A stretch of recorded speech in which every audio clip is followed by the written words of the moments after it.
6:02 in the Rose City. Time for Dirt and Sprague on Portland's sports leader, 105.1 The Fan and the Fan Sports Network. Brian Gas. Good morning. Hello. Happy Hump Day, everybody. What is happening? Nice little Wednesday morning. Thanks for being with us on the 26th of August. It truly is flying by. Happy go back to school day for a lot of kids in Portland Public Schools today. Going back. Yeah, first day. Beaverton started yesterday. They started yesterday. Yeah. What? Huh? What? Yeah. Today's first day of school. Beaverton My niece school and nephew started start yesterday. When did they start doing August? I don't know. That's mind-blowing to me. Yeah, I know. Breaking, startling news. Breaking news. It's the biggest gap I remember because We always did after Labor Day. There was never a year we did before Labor Day. It was always before, yeah. Or always in afterwards. recent years they would go. I don't remember them starting this early. It would be like right before Labor Day because they were hoping to not go so far deep into June for the last day of school. Are we protecting for potential snow days? Is that what we're doing here? I Starting have a no week early? idea. I don't know. But- Feels a bit hot for snow day You consideration. would no think kidding. so, right? Yeah, the kids in the neighborhood were depressed walking around yesterday. I didn't know I'm they like, were starting like, today. when do you guys go Yeah. back to school? Not all of them go back today. Like, I think if you're in middle school, just 6th graders go today, and then the 7th and 8th graders go tomorrow. But Wow. they all start today But or tomorrow in my PPS. sister-in-law teaches in the Beaverton School District. They started yesterday.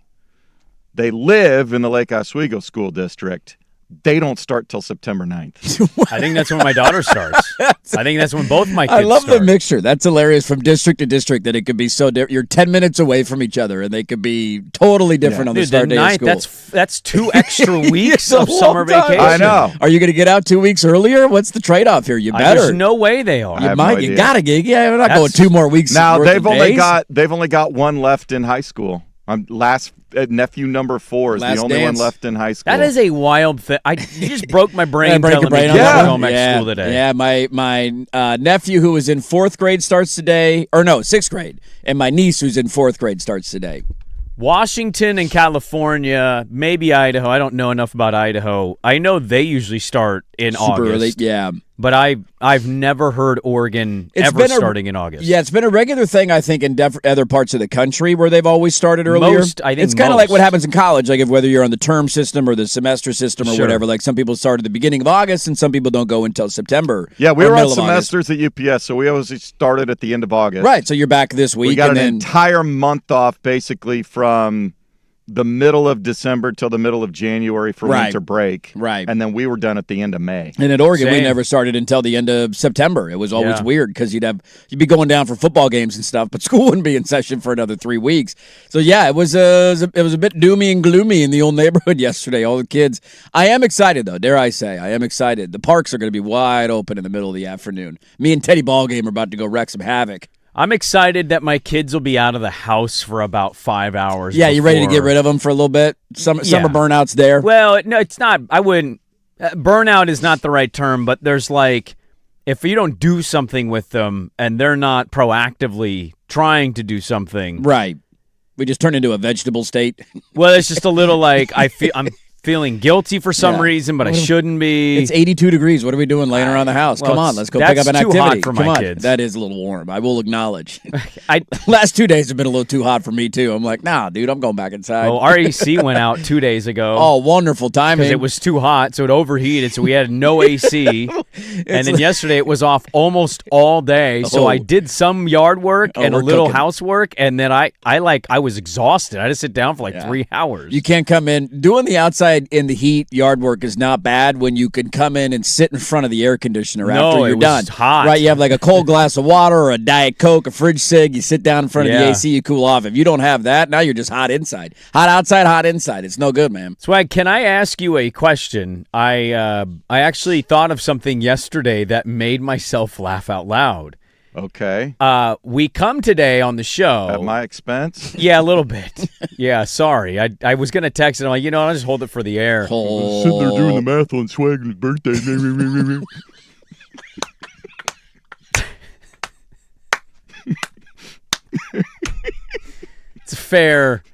It's It's a fair mocking of me there. It sounded like a Sesame Street character, did it not? It really That did. did like You were a little Bert and Ernie. a little Bert and Ernie, a little Swedish chef. Chef, Yeah. Yeah, I was doing exactly that, but I thought of something and I kind of chuckled. And it was something sad that led me to the thought and the chuckle. So it was a weird, swing of, hey, damn, man. Oh, hey. That's kind of funny. And it was finding out Dolly Parton had passed. That was sad. So she dies. She passes away at 80. She had been sick. Remember, her sister accidentally basically said she was dead. And then her and the estate were like, yo. I'm not dead yet. Thanks for announcing that I'm sickly. Yes. Anyway, she went to the hospital. Everybody in her inner circle thought she was going to be okay. She ended up passing away. 80 years old. A great life. We could probably talk for 3 hours about the life we could lived do a by whole Dolly show. Parton. That being said, I was sad. I read her book 2 years ago on a getaway weekend, and it was really great to learn like a lot of her story. I already knew that she was a really good person and how famous she was with her music and everything. But I was thinking about like how sad it was to lose somebody great. And in the midst of thinking about that, I then pivoted somehow to my mind going, oh my God, Dolly Parton has stolen Swag's birthday for the rest of his existence.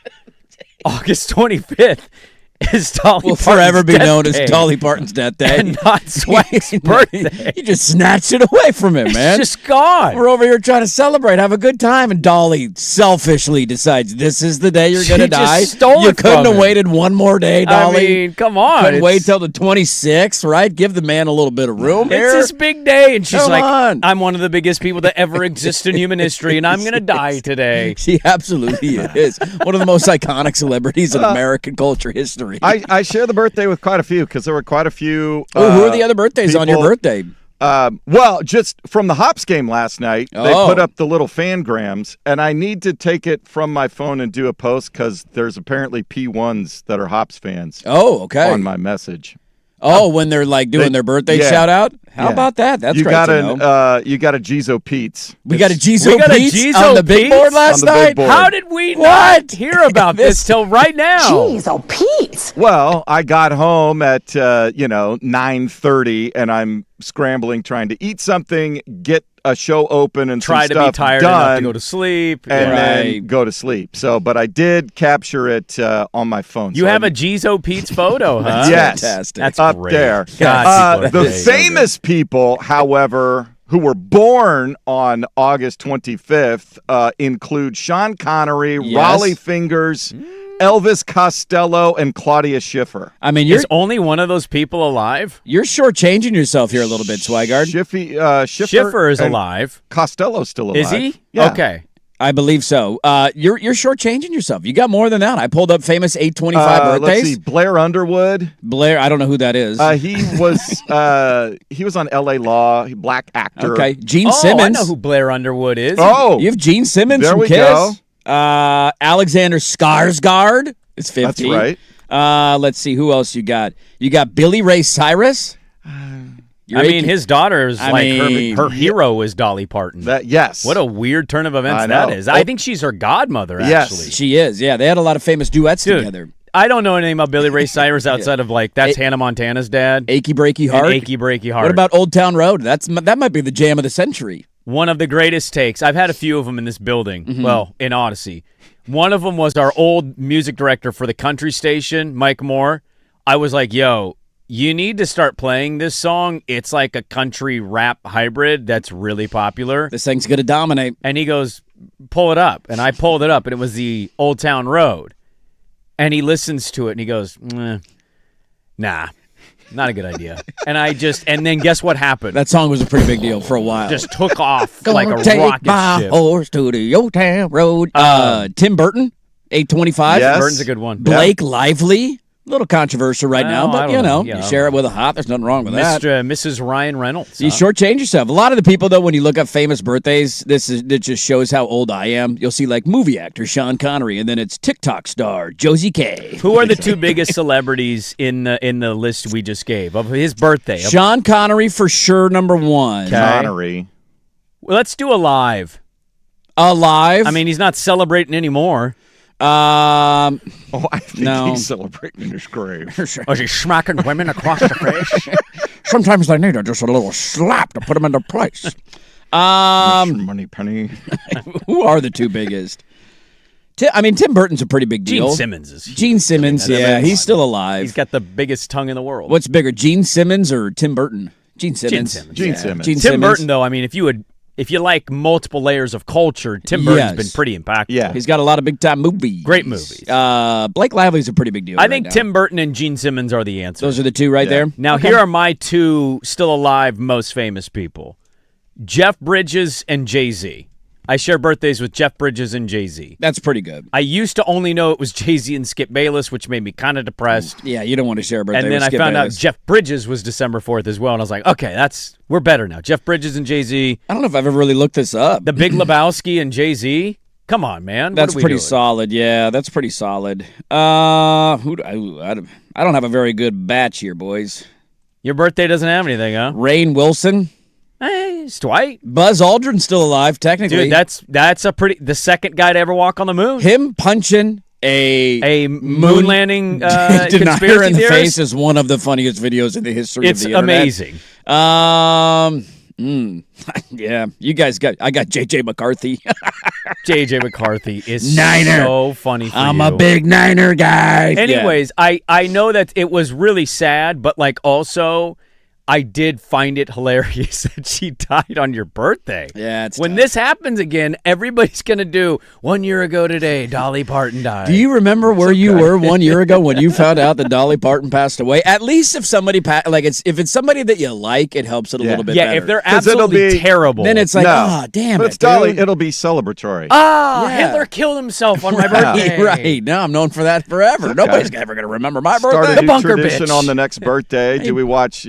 Do we watch Best Little Whorehouse in Texas? with Ooh, play a little 9 to 5 in the background as you're making your Do coffee, that. getting ready for the day. Yeah. I mean, there's some good Bert, ways to some Dom celebrate it. DeLuise. Well, there was a lot of great things. I think most of us knew most of the stuff that was talked about with her yesterday when she passed. I think one of the more remarkable things that I just discovered is I knew she wrote I Will Always Love You Yes. by Whitney Houston. And what she did on that was really cool, too. If you don't know, she made, I think it was $10 million in Yes. royalties from that song.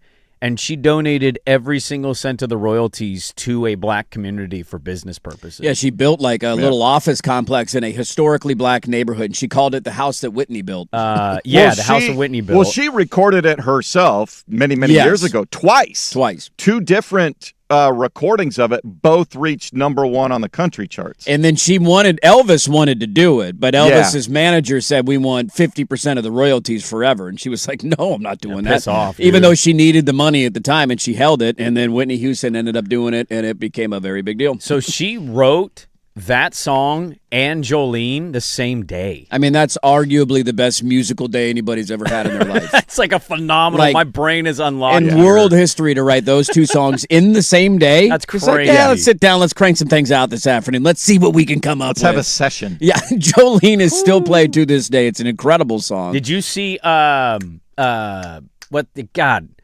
Jack White?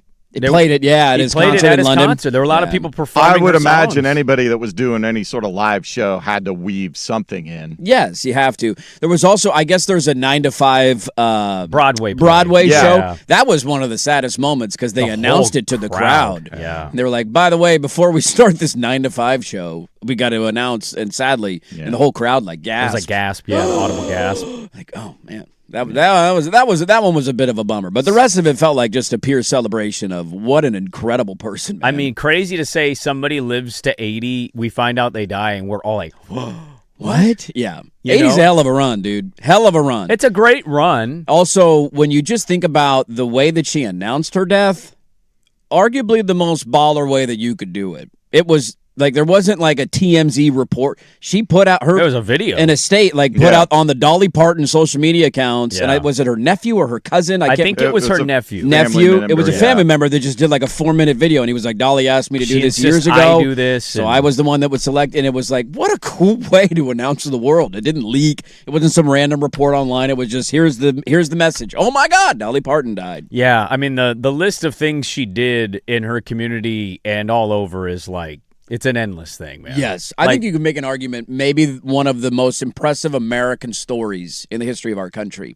Not just music. Oh, I don't disagree with you at all. Like to be born in a one-room shack and to go on to your be parents can't read. can't read. You're growing up in the back roads of right, Tennessee or wherever, yeah, Smoky somewhere, Mountains, yeah. wherever you are, and like to turn that into being a known name atop the pop culture, charts, if Lexicon? you will. Yeah. For since when? When did she break onto the scene? In the early 1960s, yeah. mid 19s? Like it's insane. I how watched long. her perform on a I saw a video she did on Johnny Carson where she thanked him for her career. Johnny She made, like, a Carson. song. Johnny Carson's been off TV for 40 years, He's man. been dead for like 10. Been dead longer than that. Whatever. Got to be close to 25 now, I'd imagine. Well, it's insane. Yeah, the staying power ability is the crazy part to me. Very few people have that, and very few people in the country music genre have the ability to, kind of reach out to other pockets of the music world. And she was one of the She was ones. one, in but that she industry. also embraced each next generation of artists. No, Yes. she's the all-time. She like never was a hater. She's like No. one of the all-time best supporters, Yes. just of people. Really, she was. I saw somebody say like it's probably the most universal opinion Americans have right now was Dolly Parton, Oh, without a doubt. and I found that to be incredibly accurate. It's hard to find somebody else in this country with a higher approval rating or Yes. Yeah. There was a story about how she made a song for a movie and she was up for an Oscar, and the group that ended up winning the Oscar was 3 6 Mafia. Oh yeah, Would for you think the of like 3 6 Mafia and Dolly Parton are about Whoop as that trick and all right, that? right, right? Like it's a little bit different, John, right here. Right. And she sent them a personalized note after the Oscars saying, like, that is so cool that you guys won. Congratulations. Yeah. Thanks for bringing it back to Tennessee. And it's little stuff like that of like, that's Dolly Parton, a 75-year-old or whatever old she was at the time, white woman sending this to 3 6 Mafia. They couldn't be further apart from a culture standpoint, but still showing that kind of love. Eminem released a thing with a message that she sent him when he went into the Rock and Roll Hall of Fame. Yeah, she didn't get to meet him, but she said she wanted to. The day was crazy and congratulated him and said he's amazing. And Always loved his music. she He had an said, impact. I think she had a line in that note to Eminem where she was like, I don't know what it is, but there's something about you. Yeah, that I felt like I've always I feel known like you. I've known you Yeah. forever. Like, imagine reading that. Like, Eminem's accomplished everything in his musical career, amassed millions of dollars, and you get that, and you know that still has a personal Right. touch. Like, that's Dolly Parton sending that to you. One of the all-time great woke, famous people ever. Dolly Parton, Super woke. super woke. Do you think people know that about her? That's what I also wondered is like the most universal agreement is we love Dolly Parton. Yeah. But there's a section of America that does not agree. Well, she was able to be supportive of everybody without over politicizing any one particular thing she did. Well, Yeah. she would just say, I just support people. Yeah. Yeah. And she wouldn't like add anything to it. She There wouldn't was no attack anybody. personal agenda Right. either. She wasn't seeking more. She didn't need to seek more publicity. But she also like backed up, everything that Yes. she said. Like she went to her old county and she promised kids that she's- graduated $500 cash. And She their- did the Scott's As Tots, big a dude. philanthropist in the country and their as we've had, graduation yeah. rates, like Yep. they drop or their Their non-graduation rates or dropout rates or what? Their Yeah. dropout rate, Yeah. thank you. It like plummeted because it was like $500, dude. I'll finish this stupid thing. $500, man. Graduating high school ain't that tough. You give me $500, I'll go do it. Yeah. It's also like in an era where we have so many people who advocate via like grifting and just attention, and That's like, what I hate. Nothing yeah. is actually ever accomplished. They don't usually believe in what they're actually saying. They're just doing it It's all for attention. performative. There was a lot of like Dolly. You might not know anything about her politics, and that was kind of by design on her But part. I Like, don't feel like that's accurate. I know, I'm She just saying, pretty like, much let you know where she did, but stood she on also everything. she also just quietly worked on stuff. No doubt Like about it wasn't for it wasn't for a look at me moment. It wasn't for I'm standing up and shouting and on cable television. It was just I'm quietly going to deliver books to people who can't afford books and teach kids to read. Well, she's a huge advocate of reading. She just found like little things that were very important to her in her life, and she went out to try and make those things better. Somebody found a video of Enes Kanter at a 2020 protest wearing a mask, chanting "I can't breathe," and then they found him basically saying he's a woman, and they're just like, "Yeah, this is the epitome of somebody who's looking for attention." This sums up everything we should despise, and she was just quietly, as you mentioned, behind the scenes, supporting anybody and everybody, helping as many people. She just opened a road stop gas station, and she took a shot at Pucky's. She did, dude.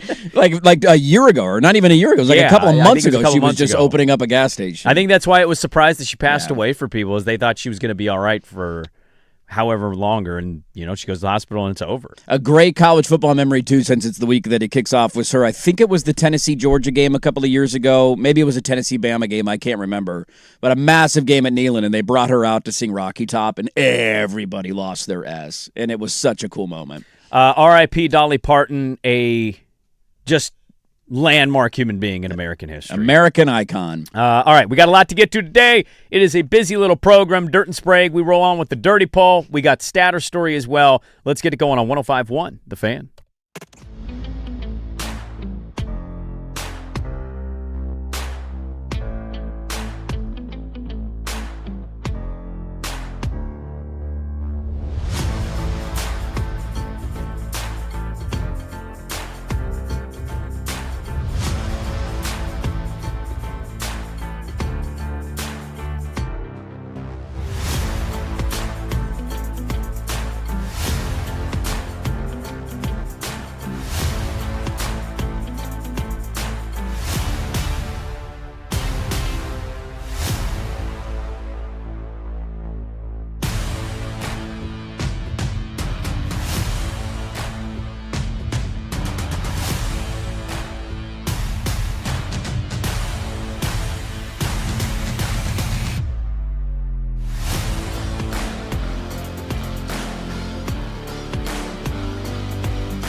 McCoy at Warren Allen Sports Desk, a Sports Center update on the Fan Sports Network, 105.1 FM and 1080 AM. First on the Fan, with the prospect of players who had signed professional contracts returning to college rosters this season. The Big Ten and the SEC both enacting new rules that prohibit its member schools from adding such players to the rosters of their football and men's and women's basketball teams. The ACC and Big 12 expected to follow suit this week. Portland Fire had their playoff chances officially doused in Dallas Tuesday night, unable to contain Paige Beckers and company in a 96-78 loss. Wings clinched the final playoff spot in the WNBA with a victory. Portland continues their road trip Friday in Atlanta against the Dream. Cal Raleigh went deep again against the Phillies, but it was starter George Kirby who struck out 9 in 7 2/3 inning of work. That was the catalyst for the Mariners' 4-1 win. Seattle goes for the series sweep this afternoon. 1:10 first pitch. Jesus Luzardo and Brian Wu, your scheduled starters. Jason Swigart from the George McCoy at Warren Allen Sports Desk. Don't call your mom. Call George McCoy at warrenallen.com. This is the Fan.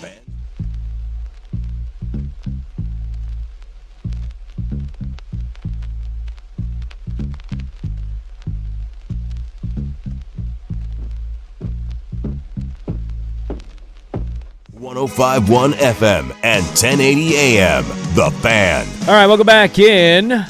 We just saw the photo Swag took at the Hops game yesterday, the Jizo Pete's Happy Birthday Swag photo. Just tweeted it out at Dirt and Sprague on Twitter. That is great. You can go find that. Jizo Pete's.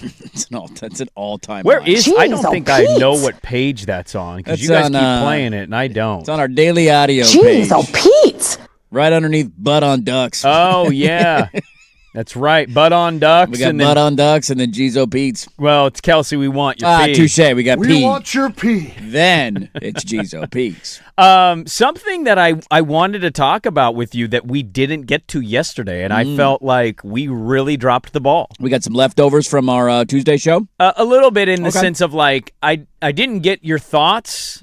Throw them in the microwave. Let's cook them up. What are we eating? Well, yeah, it's a little bit of the day olds. We'll get to the cafe coming up. It'll open up at 7 a.m. So I want to touch on two things in the same sport. Ooh. Okay? Ooh.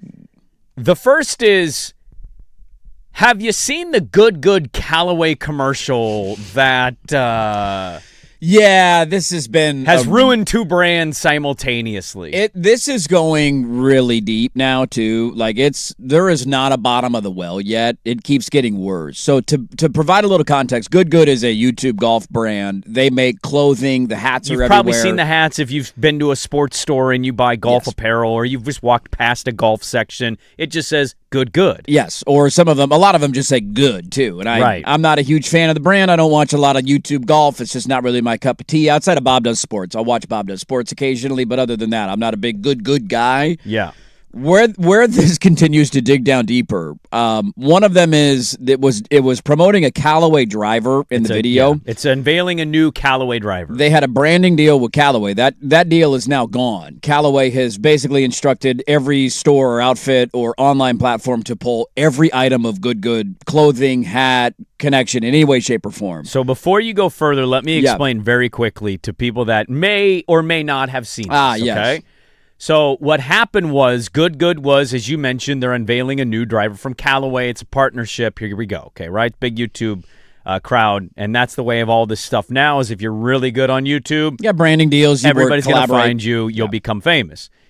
So their idea for making a commercial to publicize the new driver, I don't know if Swag's seen this, and if he hasn't, I'm going to blow his mind with this. They are on a tee box at a golf course. The actual guy who runs Good is in the commercial. He's on the tee box, but he's away from his golf bag. He's in the distance. And stepping up to his golf bag to grab the driver is a lady golfer who he then in the commercial runs up to and shoves to the ground, stands over the woman and says, "Don't touch my bag." And then grabs the driver. Smokes one right down the middle. And smokes a drive down the middle. This was an immediate red flag for almost anybody with a logical brain of, what? Your branding for a new driver is casual light domestic violence? If a woman touches it, how dare you? Get your fingers off my driver. Why and who and how could you ever approve Unbelievable. a guy running up to a woman, shoving her to the ground, standing over her with a threat of, don't you ever touch my driver? Yes. And so that is the origin of all of what we're talking about. They also took about 36 hours to apologize. Callaway came out immediately with a statement of like, this does not align with our values. We are so sorry. Good did not. They kind of drug their feet on it. Now the CEO of the PGA Tour is on the Golf Channel talking about how disappointed they are in Good. And to the topic of how brave of them to say how disappointed they are. To talk about how deep this hole gets, though, Golf Galaxy, which is the biggest retailer for golf equipment in the country, has pulled all of their items off of the shelves. That is a massive blow. Dick's Sporting Goods own Golf Galaxy. They also sell a lot of golf stuff at Dick's Sporting Goods. You know who else has pulled all the stuff off the shelves? Dick's Sporting Goods. Another layer of this. Do you ever remember, you probably didn't watch it, but if you did, golf fans have fond memories of it. There was the show, the Big Break Show, back in the day on the Golf Channel.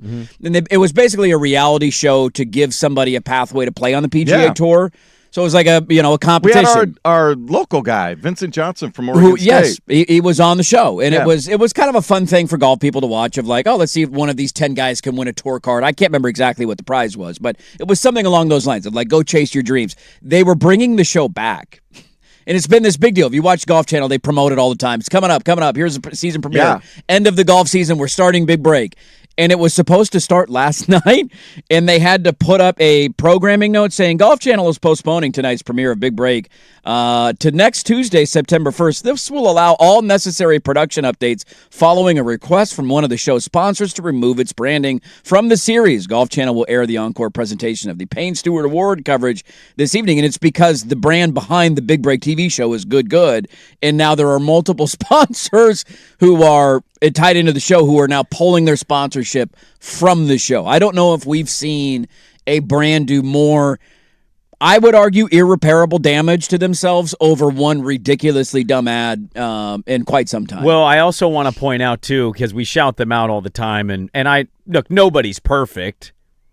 Costco announced that they're pulling Callaway out of their stores. Did they really? Yeah. You want to talk about a massive blow? Almost That's anybody I know that isn't like you or Swag. Sure, you're getting Costco golf stuff. Hey, they have these Callaways at Costco. Do you think they're good? Right. Yeah, dude, go ahead, get them. Yeah. My wife brought this up to me last night, and I was surprised that, it's creeping in her algorithm now because we'll see if she wants to golf. She had a weird thing yesterday, didn't want to putt with me. Hurt my feelings. Didn't want to put because she wasn't making them or what? Just wasn't in the mood? It was it's the last 2 days in my house with no air conditioning it's trying all of us mentally. People a little tense. It's 85 degrees in my house, so that's not great to work in. Little on edge. Anyway, she brings this up before we go to bed last night, and I'm like, oh, you saw that? Yeah, that's pretty awful. And she's just telling me, she's the one that told me Costco that pulled Callaway, and I go, yeah, I hate to tell you this, but all of my irons are Callaway, and I'm not changing. Look, I hate that commercial. The conversation then morphed more into how did a commercial get made? Get that far? It's not one idea, go shoot it, here we go. It is a 9 to 10 plus layer process, and nobody stood up and go, maybe we have his brother go to his bag and get hip checked. Not an innocent woman. How about we just not assault people for touching golf clubs? I mean, there's that too. The general idea behind it of like, that's what you came up with? No doubt. But if you and I made a commercial and you shoved me out of the way and you're like, actually, it's me. Yeah. Dirt Sprague. Idiots. Right. We wouldn't be like, hey, let's get Sage in here. One of our gurus behind the scenes. Elbow her in the nose. She's gonna land a punch, and then we're gonna joke and laugh about it. She touches my microphone. I don't think so. I feel like Swag or Dusty or anybody with a brain would go, that's not a good idea. Guys, that's terrible. Why don't we go back to the drawing board and try this one again? How about that? I also want to point out, you're right. It took them over almost 2 days to respond, and I have been very disappointed as a human being that, we do not mostly punish people anymore. No. We punish poor people. We punish minorities. But like big corporations that rip people off, healthcare companies that are just absolutely reaming Americans. We're just disappointed in the system. We're disappointed in the system, or, oh, don't do that again. Here's a stern warning. Billionaires just polluting the earth. Another tax break for you, bud. I've been very disappointed in that. And I feel like them taking as long as they did to respond to this publicly, I hope they cease to exist. Yeah. I hope this absolutely railroads them forever.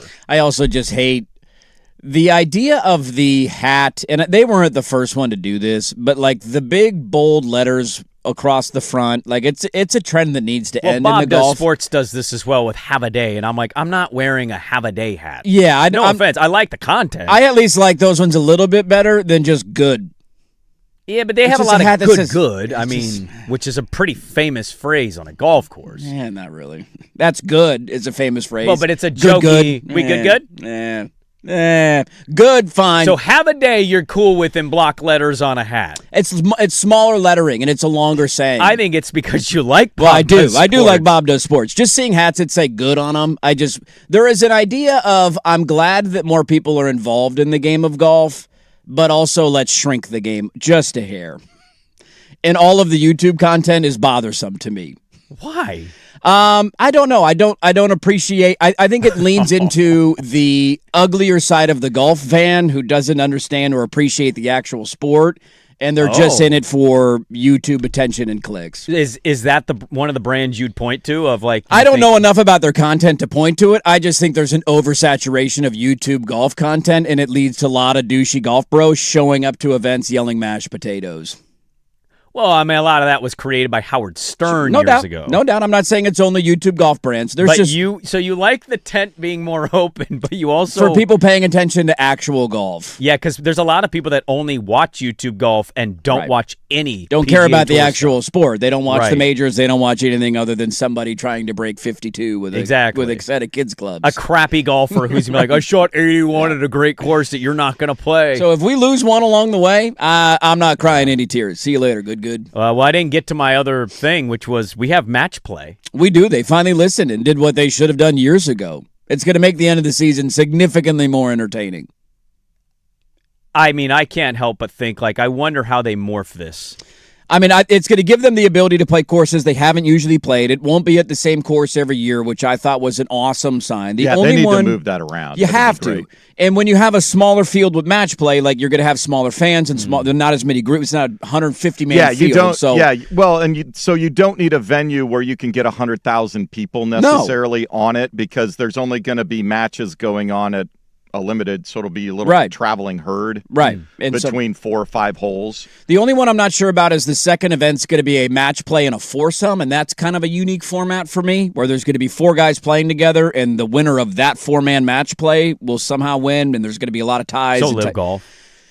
Well, no, I mean, Isn't they that what don't. Live Golf was doing? 4-man teams? No, well, it's not team. It's 4 guys competing against each other. Individually. So it's a gotcha. match I thought you play were saying with a group of 4 on foursome. 4. I was like, what? So, like, if you get 3 birdies and 1 par, you got 3 guys who, you know, like Yeah, that's just kind of a yeah. weird The concept. scoring. That part of it was a little strange, but I think the end of it's going to be awesome. The golf season limps to the finish line. It absolutely does. Especially since they moved the PGA out of August when you used to have a major around this time of year, and so I'm very excited about a lot of the things that are going on. As a golf fan, I'm thrilled about it. Is it too risky to do match play in the last 3 tournaments of the FedEx? Because you might have the chance of, like, Rory losing in the very first opening. You want to protect your stars Because you want to Yes. protect the stars. You want to protect the stars. They also didn't want a single match after you play a whole season and accumulate all these points and standings. But if I scuffle for a round or something, right. then None of it matters. None of it matters Yeah. when it comes to the big. It's like the bonus one-game payouts. playoff thing in baseball. Like, we played all of that from one round for it Yeah, to you come play to an end. 162 games, and now For it's one one extra game. Yeah. Anybody on the PGA Tour can go out and shoot a 64. You're right. Anybody can. And then Yeah. you're just like, well, now my season is over. So I thought they orchestrated it and organized it in a way that'll make it compelling and keep the big names around for when we want them to be around. And I'm very excited about the direction the tour is going. We'll open up the cafe coming up at the top of the hour. Dirt and Sprague. It is 6:42. Swag, shut up. You are talking so much today. Stop over there. I know. We're number 1. Thank you. Thanks for telling us that over there. Back with more on The Fan.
105.1 FM and 1080 AM.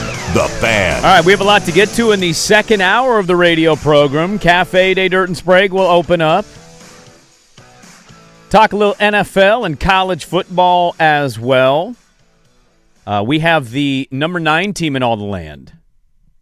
9. Who could it be? 8. 8. Number 8. Oklahoma was 9 yesterday. We're at 8 today. LSU, Texas Tech, BYU, and Oklahoma. Who will be number 8 on the top 12 dirty poll? Who could it be? We'll find out. Some people really like their chances to win the whole enchilada, and Nerd's like, I don't know if you're a top 10 team. Some right have there. them a lot higher than number 8. I am relatively, 8. How low can you be on a team at number 8 in the preseason poll? But according to there's 7 teams you think are better to the preseason positioned. predictors, I'm a little bit lower on this team than some others around the country. I'm looking forward to Hood to Coast this week. I had to pick up my van today after the program, but I know it's really the weekend of college football kickoff for everybody. I mean, TCU, North Carolina at 9 o'clock in the morning in Dublin. Catch the fever. So I want to ask you this. Yeah. Because I was thinking about this yesterday. I was looking at that slate. We went through it, I think, Monday.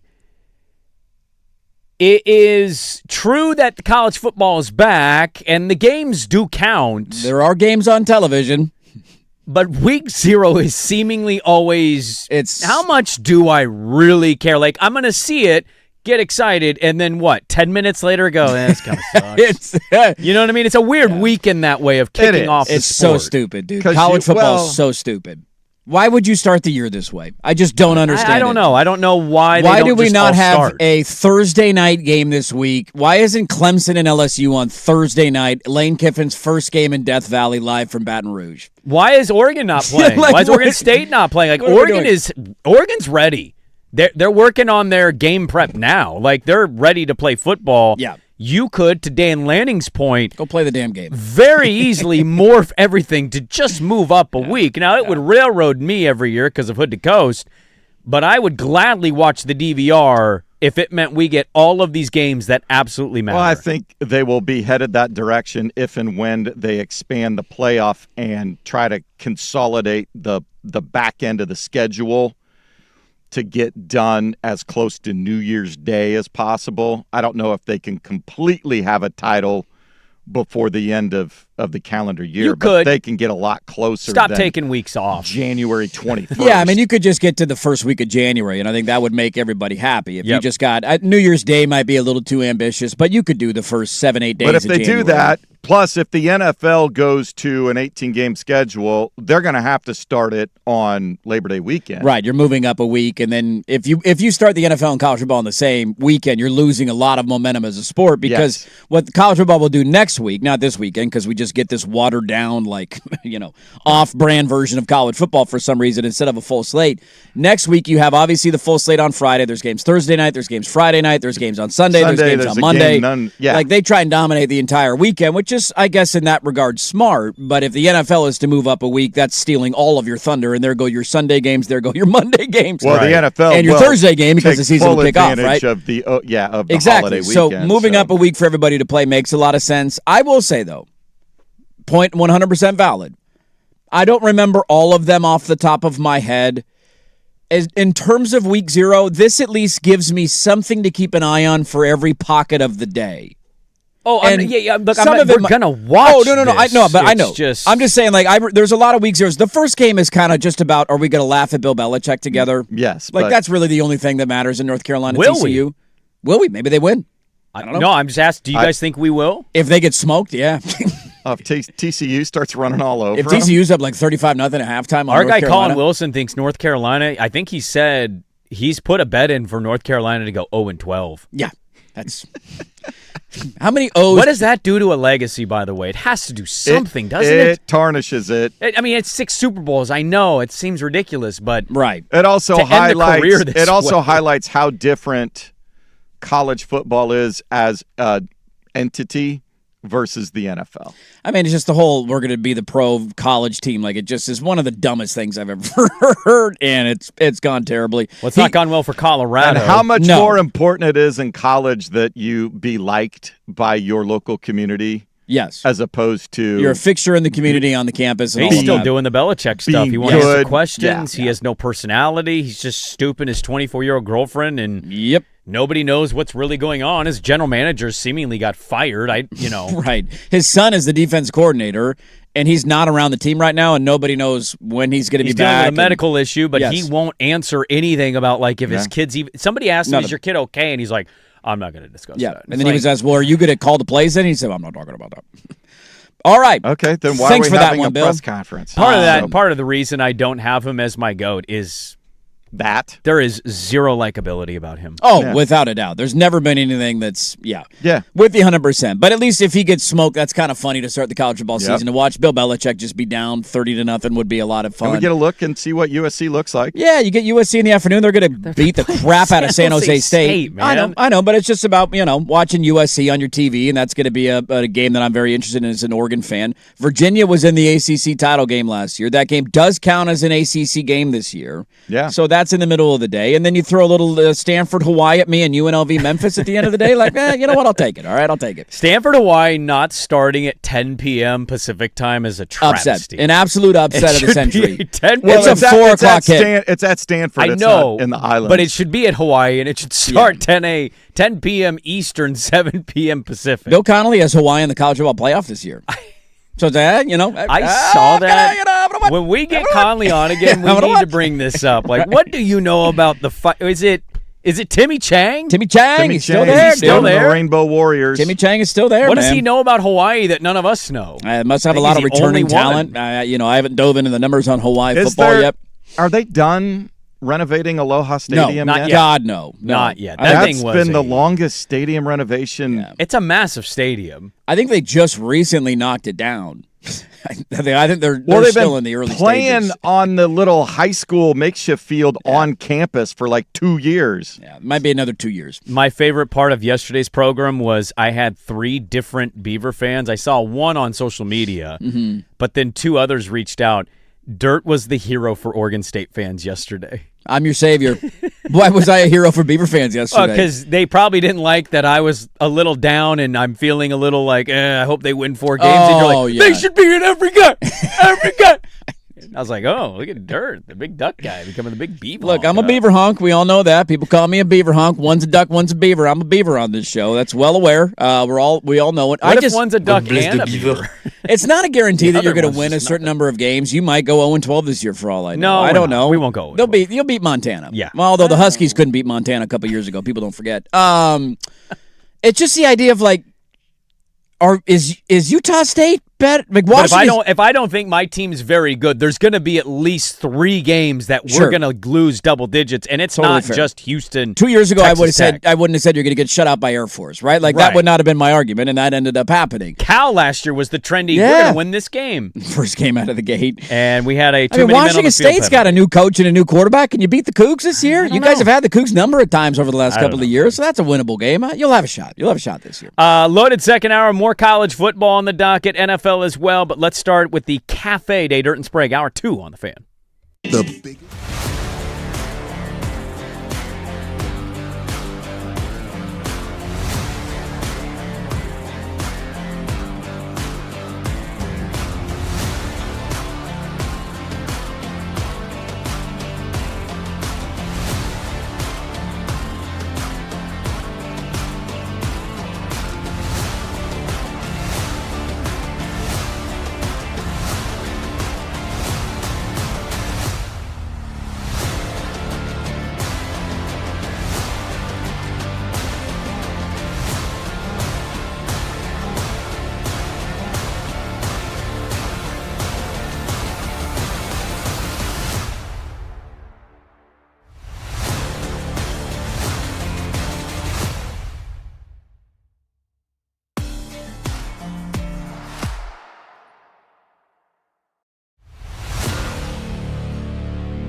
From the George McCoy and Warren Allen Sports Desk, a Sports Center update on the Fan Sports Network, 105.1 FM and 1080 AM. First on the Fan, the Power Four conferences taking matters into their own hands in regards to potential players who were on NFL rosters or NBA rosters coming back and playing for colleges. The Big Ten, SEC, both enacting new rules that will prohibit its member schools from adding such players to the rosters of their football and men's and women's basketball teams.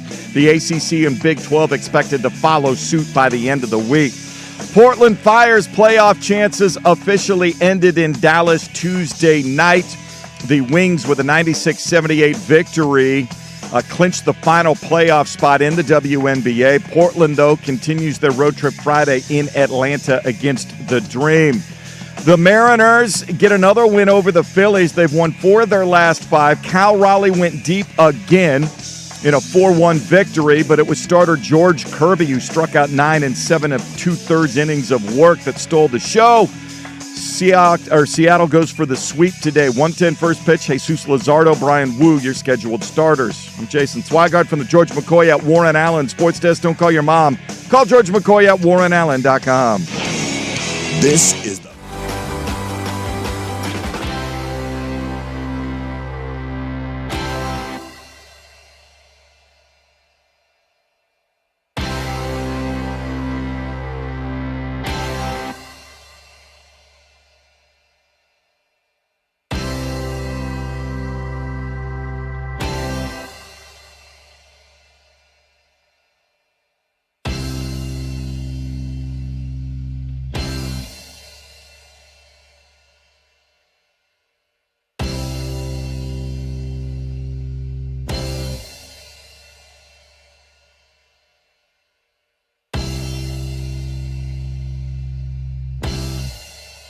in hour number 2 on Portland Sports Leader 105.1, The Fan and the Fan Sports Network. College football, NFL, MLB, NBA, MLS, you name it. All of that coverage on The Fan is presented by Xfinity. Score the most reliable Wi-Fi. One price, 5 years guaranteed. Xfinity, imagine that. A loaded second hour of the radio program. We have had our dirty polls around 7:27 all week. We're going to bump that to 9:03 today. Our guest has to go in the 9 a.m. hour, so we'll have the number 8 preview coming up in the final hour of the program. We'll have Saturday Story in the final hour as well, but a lot to get to in the second hour. We'll talk a little college football coming up, but it is time to open up Cafe Day Dirt and Sprague. Good morning. Hello. Welcome into the cafe.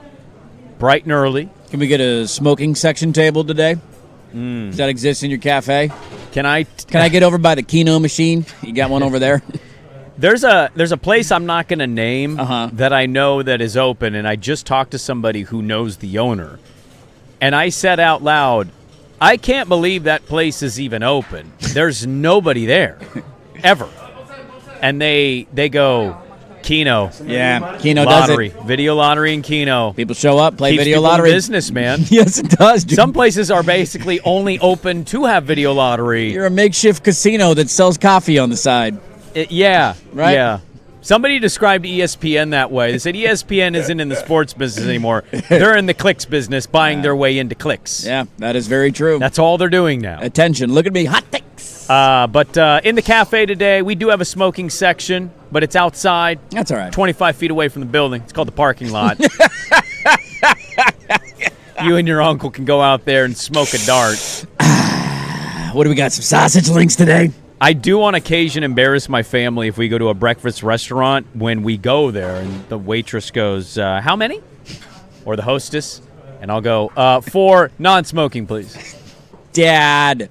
Once in a while, you get a hostess that goes, we What? don't allow smoking. And I'm like, I know. Quite possibly one of the funniest and dumbest things ever invented by the human mind is to have a smoking, non-smoking and non-smoking section as if there is any difference and you won't be breathing in that smoke. What's worse, the smoking, non-smoking in a breakfast restaurant or the fact that people openly used to smoke on airplanes? Right? Just in the cabin.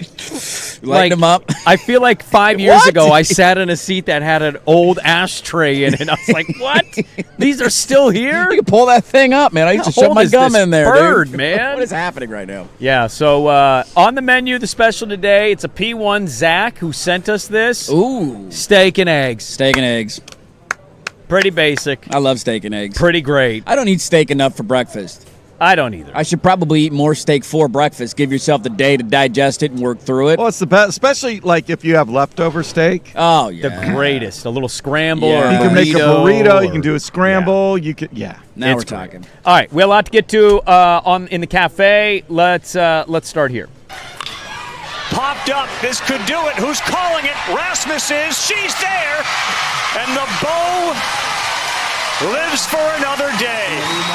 Phoenix City, Alabama continues to play well. They win again, 4-2. There's Carl Ravitch, ESPN, Kenley Rasmus, and Phoenix City, Alabama eliminate our little Rainiers, our little Tacoma guys. Our little Rainier. Our little Rainiers. Our little Roniers.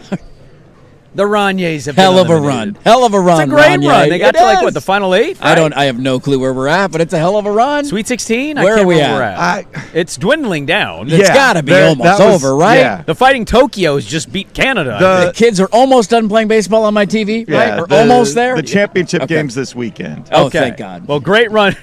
Jeez. Great run for the Fighting Rainiers, but Phoenix City, Alabama continues to be the story.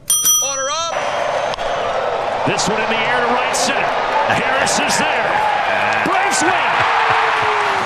Just your regular Tuesday night game here at Truist. And what an unbelievable job here by Raisel Iglesias. After a leadoff triple from Shohei Ohtani, he leaves him stranded, and the Braves take game 1. Swag, do you want to hit the panic button? No. Oh, okay. I thought you were. No. Nah, I'm not gonna do the arm gesture. Yeah, probably not. If you were there, though, you would. Glad to see Tyler Glasnow win in row. back.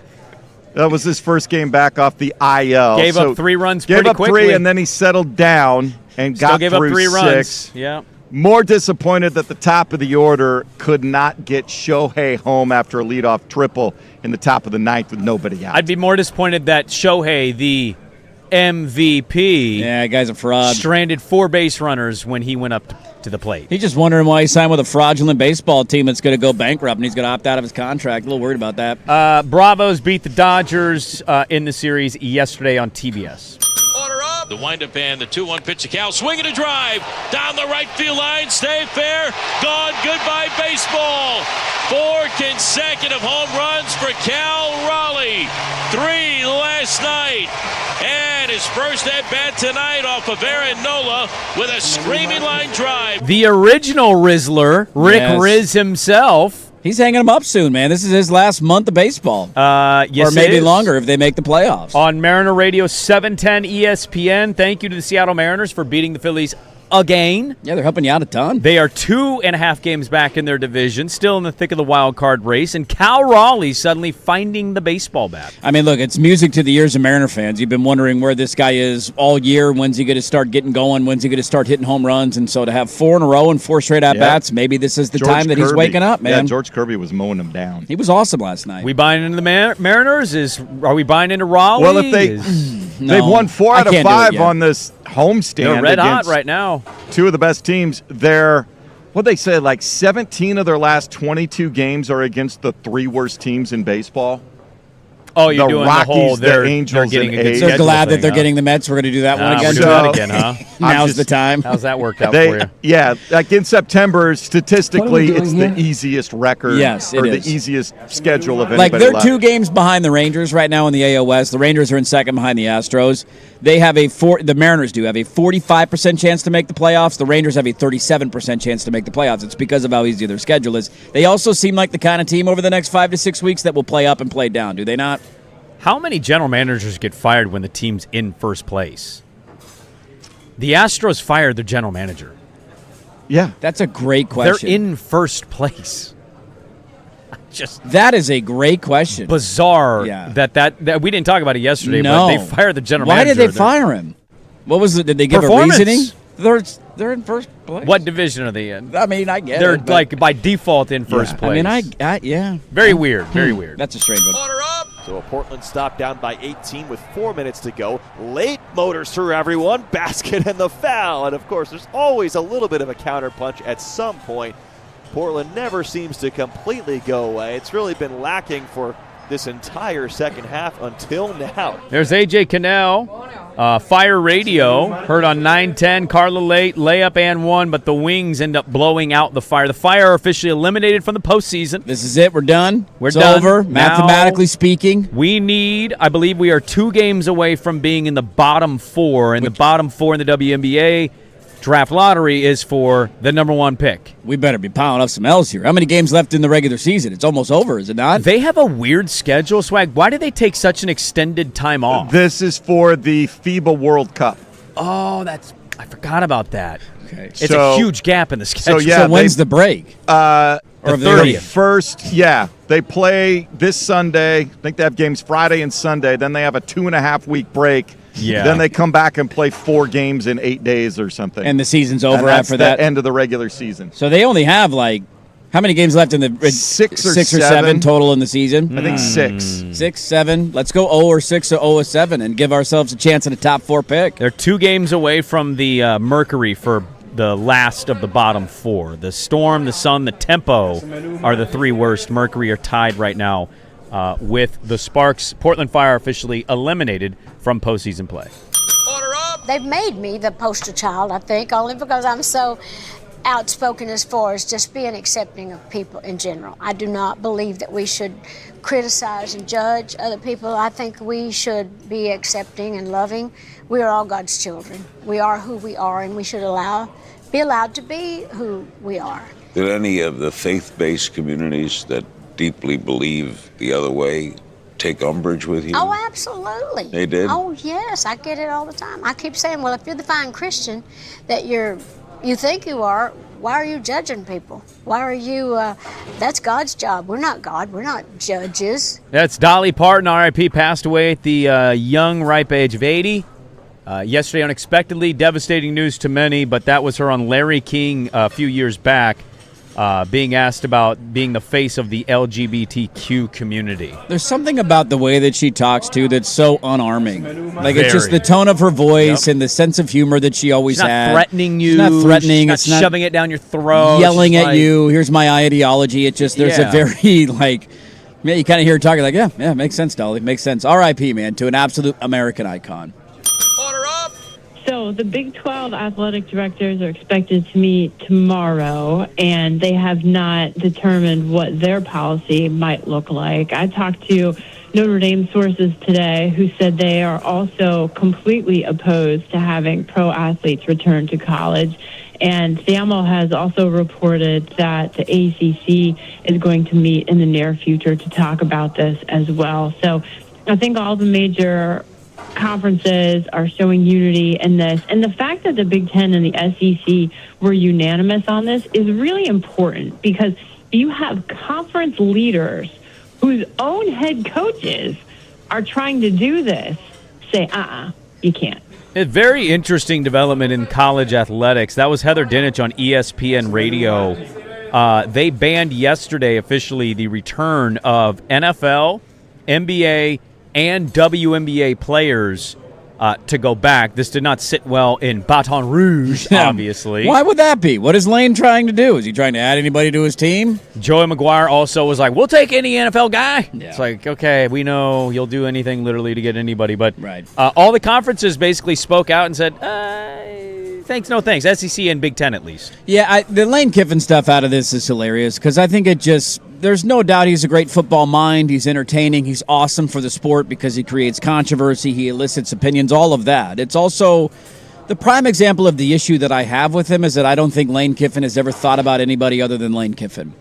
And the idea in this instance of, look, this might help me a little bit this year. Like having a guy who was on an NFL roster come play tight end for me, sure, I guess you'd want that guy on your team. Can we take one step back and think to ourselves, is this good for the sport?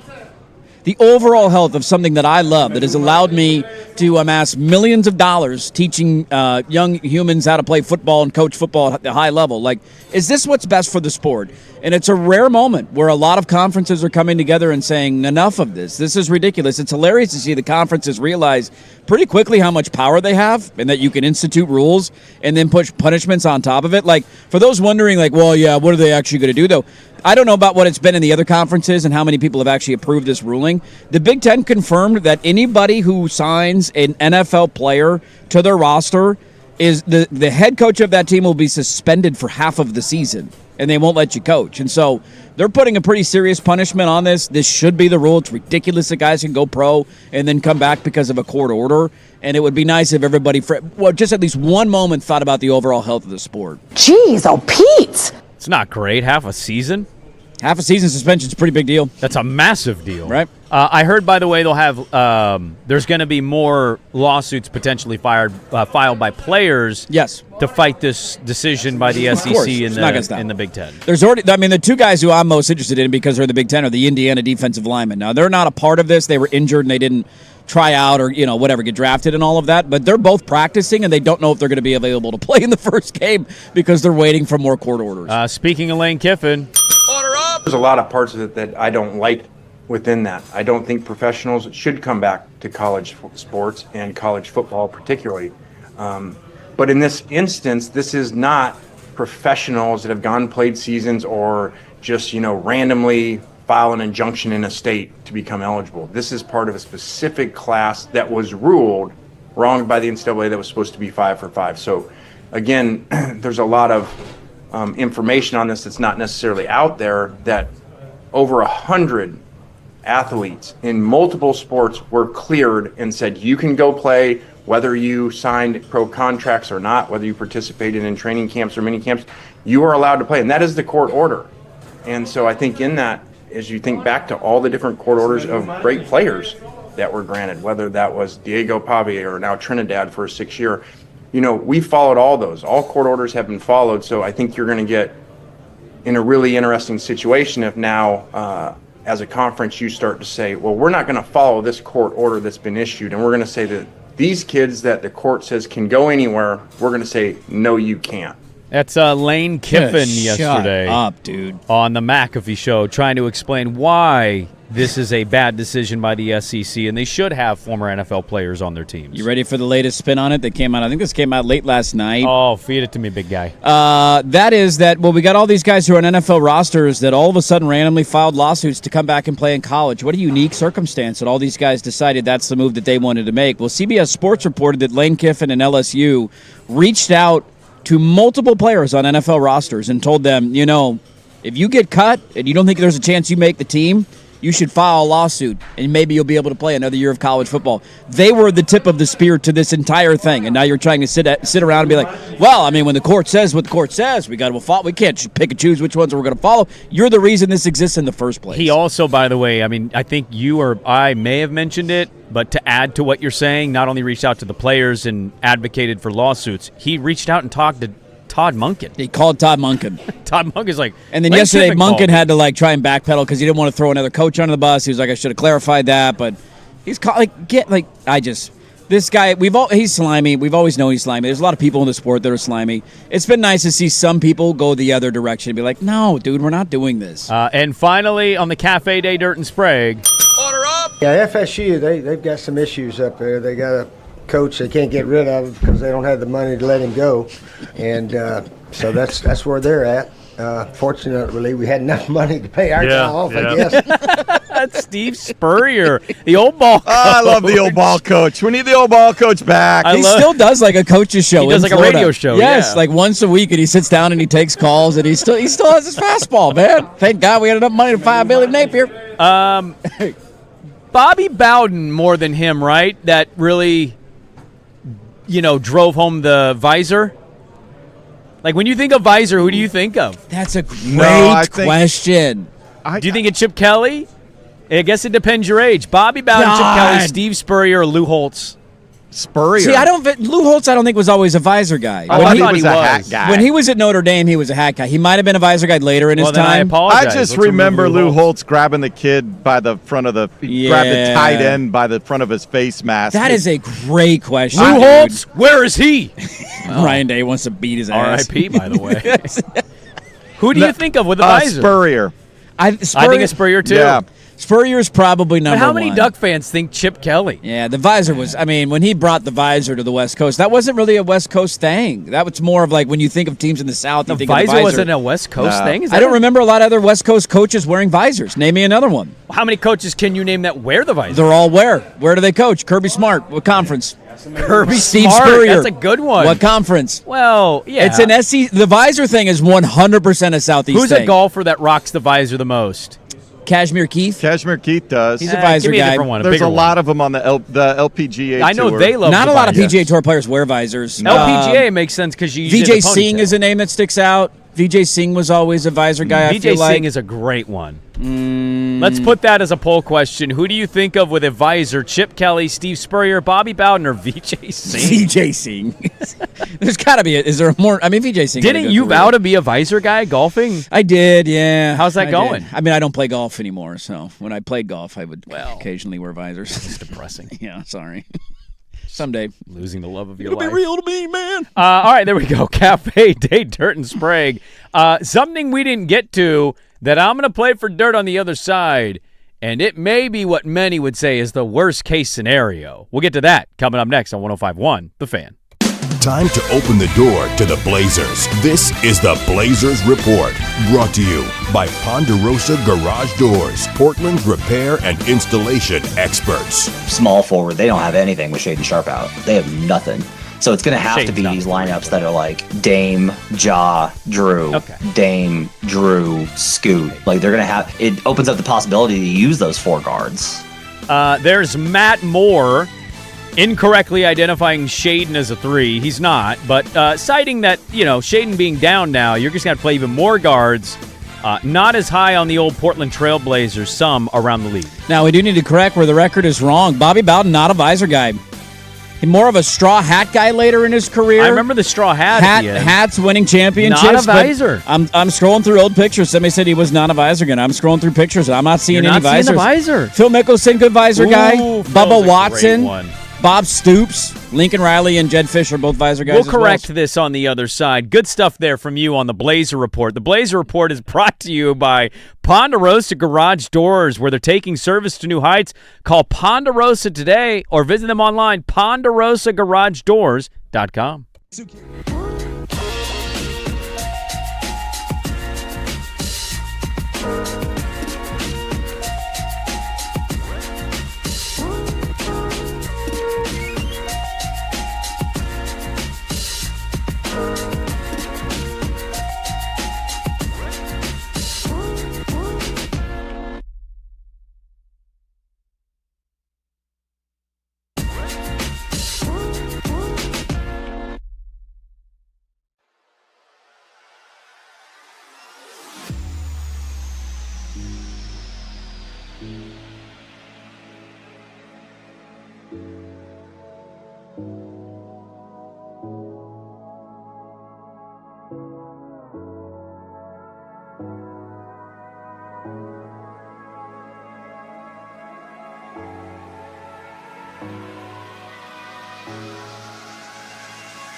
A Sports Center update on the Fan Sports Network, 105.1 FM and 1080 AM.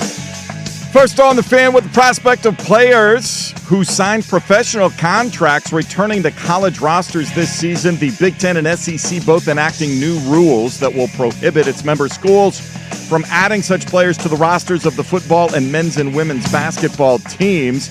The ACC and Big 12 are expected to follow suit by the end of the week. Portland Fire had their playoff chances officially doused in Dallas Tuesday night. Could not contain Paige Beckers and company, losing 96-78. The Wings clinching the final playoff spot in the WNBA with that victory. Portland continues their road trip Friday in Atlanta, taking on the Dream. Cal Raleigh went deep again against the Phillies. They get a 4-1 win. They're in position to sweep the series this afternoon. 1:10 first pitch. Jesus Luzardo, Brian Wu, your scheduled starters. I'm Jason Swigart from the George McCoy at Warren Allen Sports Desk. Don't call your mom. Call George McCoy at warrenallen.com. This is the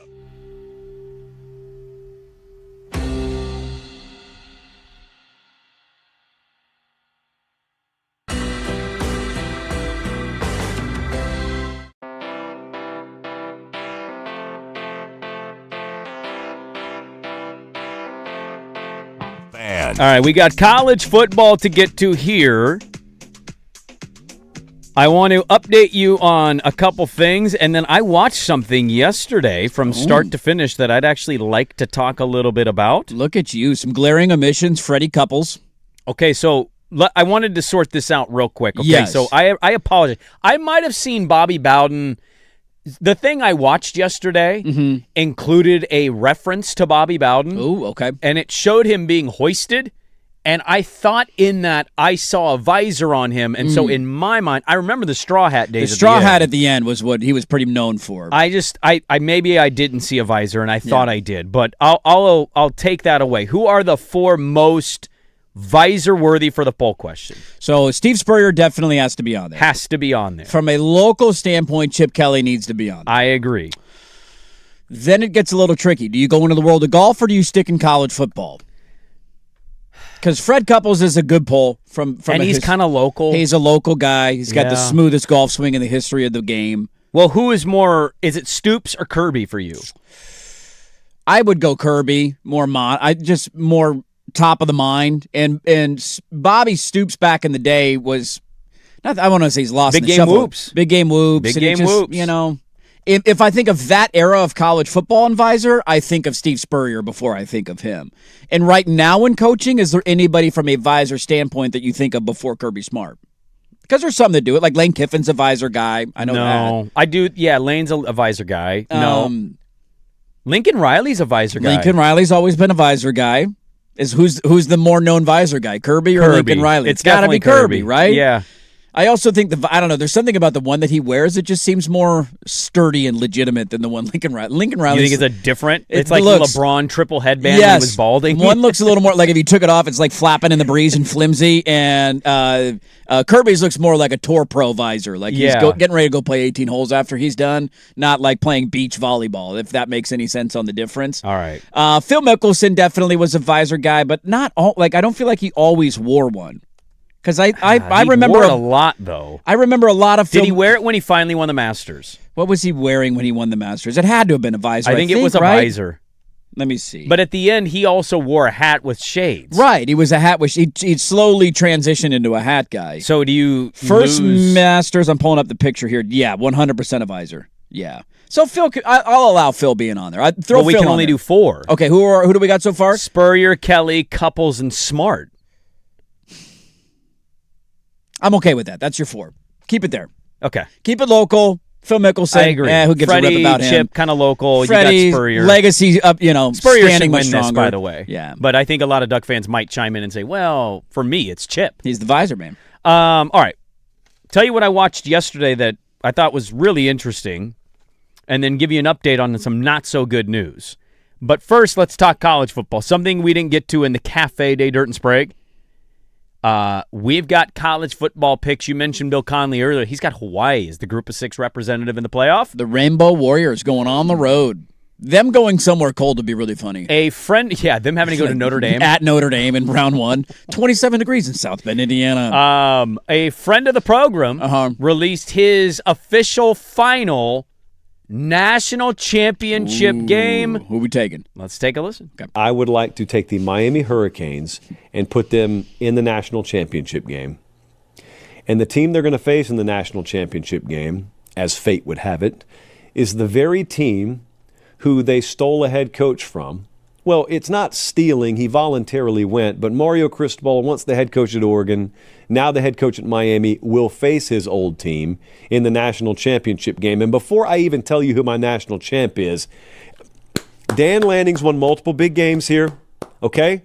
No matter who wins in our Final Four, it could be Notre Dame, it could be Miami, it could be Lanning, it could be Sark, someone's going to have to eat it because these are all coaches that the YouTube comments have reliably informed me cannot win a national championship. And someone's got to do it. And especially here with Mario and Dan Lanning, someone's got to do it. Ladies and gentlemen, I am picking the Miami Hurricanes to win the national championship. Oh. Just pull his pants down and kick him in the groin, Josh Pate. I love it. Chip on the shoulder. Nobody's giving us a chance. He gave you the national championship. Keep picking against us. I dare you. I dare you at your own peril. 3 times in that Pick playoff. us to not win the national championship. Before we talk about that, I want to be. Would that be my worst nightmare? Yes, it would. Thank you for asking. It was almost my nightmare last year, and then I thought, you know what? There's a new nightmare. I didn't realize we could get blown out in back-to-back playoff games. And not even get there. I want to be as transparent as possible on this stuff. It is not set in stone. It could change Friday for all I know. I have no idea where it's going. Right now, it is not looking very promising that Josh Pate is on the program this year. Yeah. There's been communication's been interesting. We're trying to get old. I'm not faulting him. No, he got bigger fish to fry than us. He's got a new show coming to ESPN. He's already in like 3 other shows. He does his own show. I want him on the show. We're trying to get him on the show. There was hey, text me in August. We'll coordinate, schedule stuff. We'll hopefully figure it out, but there is a chance we don't have Pate anymore, and it'd be an RIP for us because we had him on years ago when he had like 10,000 YouTube subscribers. It's been a hell of a run, man. It's been a hell of a run, and he's a good friend of the program, and unfortunately, it might be coming to an end. I'm still keeping hope alive. Yes. Maybe he texts me today. Never know. But it's going to be a tough one. We may not have Josh Pate, unfortunately. So I want to be honest and open about that. But he made his final picks. He's got Miami over Oregon in the Natty. There's something about him picking Oregon to lose a national championship. He did the same thing last year. Last year, you had Alabama beating Oregon in the national championship. So does that mean he's get blown out again? Probably. Not only losing to Mario, but losing in the fashion Indiana beat you in. Oh, it'd be bad. That would be the worst day of my life. It'd be the worst. That'd be the worst day of your life? Worst day of my life. I'm just kidding. You lived a pretty good life. I'm just kidding. But sports life, that'd be the worst day of my life. Yeah. Of my sports life, that would easily be the worst day. I'm going to put that as a poll question too. Sports-wise, yeah, it's pretty bad. Is Miami and Mario Cristobal blowing out Oregon in the Natty? Blowing them out in the Natty. Yeah, that would be. Look, Swag had a joke yesterday, and we both correctly responded because I laughed about the idea if the Cowboys are to win the Super Bowl and beat the Chargers in the Super Bowl this year, how funny that would be for his NFL fandom of quitting on the Cowboys and adopting the Chargers. And he said that he wouldn't come in. And both you and I immediately pointed out you had to do a solo show after the 49ers blew a 10-point lead in the Super Bowl because they couldn't catch a punt and couldn't make a PAT after a touchdown. You had to come in and talk about your team losing the Super Bowl. They lost in the first overtime. Right. Or no, the second overtime in Super Bowl history, right? In Super Bowl history, decided to, they allowed the 4th down conversion. We don't need to open that can of worms again. Solo show. Don't need to open that can of worms. And then last year, I watched my team get blown out again in the postseason after thinking to myself, hey, maybe we'll play Miami in the national championship game. And then Dante Moore threw a pick 6 on the first play of the game. I then buzzed my head in my bathroom, which is a sign of severe mental health issues. Hold on. Can I pause this? Dusty, you said this yesterday off the air, and Dusty goes, Dirt, shaving your head is a sign of mental health issues. And I just was thinking, I might be shaving my head all the way down for hood to coast. I think it depends Does that make me look like a crazy person? I think it depends on the optic in which you do it and why you do it. I guess if you just get up on a whim and you're like, I don't know what to do. I walked to the bathroom, I stared in the mirror for about 5 minutes, and I thought, I'm going to cut my hair off. And that's a sign of probably a mental health crisis that I was in the middle of.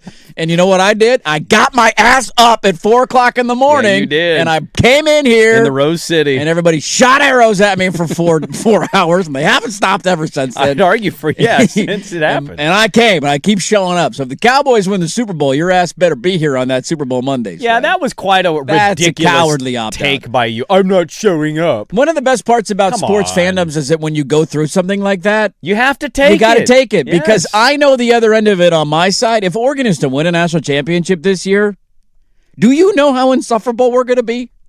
Well, you're already insufferable. Exactly. Now imagine we have actual trophies to back it up. Well, you already have a trophy. Well, it's called the Wolf. Hey, that's right. Number 1, baby. Crown that national championship. It's as real as USC's in 2003, but I digress. And it's actually more than Washington's in like 1947 or whenever they won theirs. But yeah, you give it if you win, you take it if you lose. That's what we love about sports.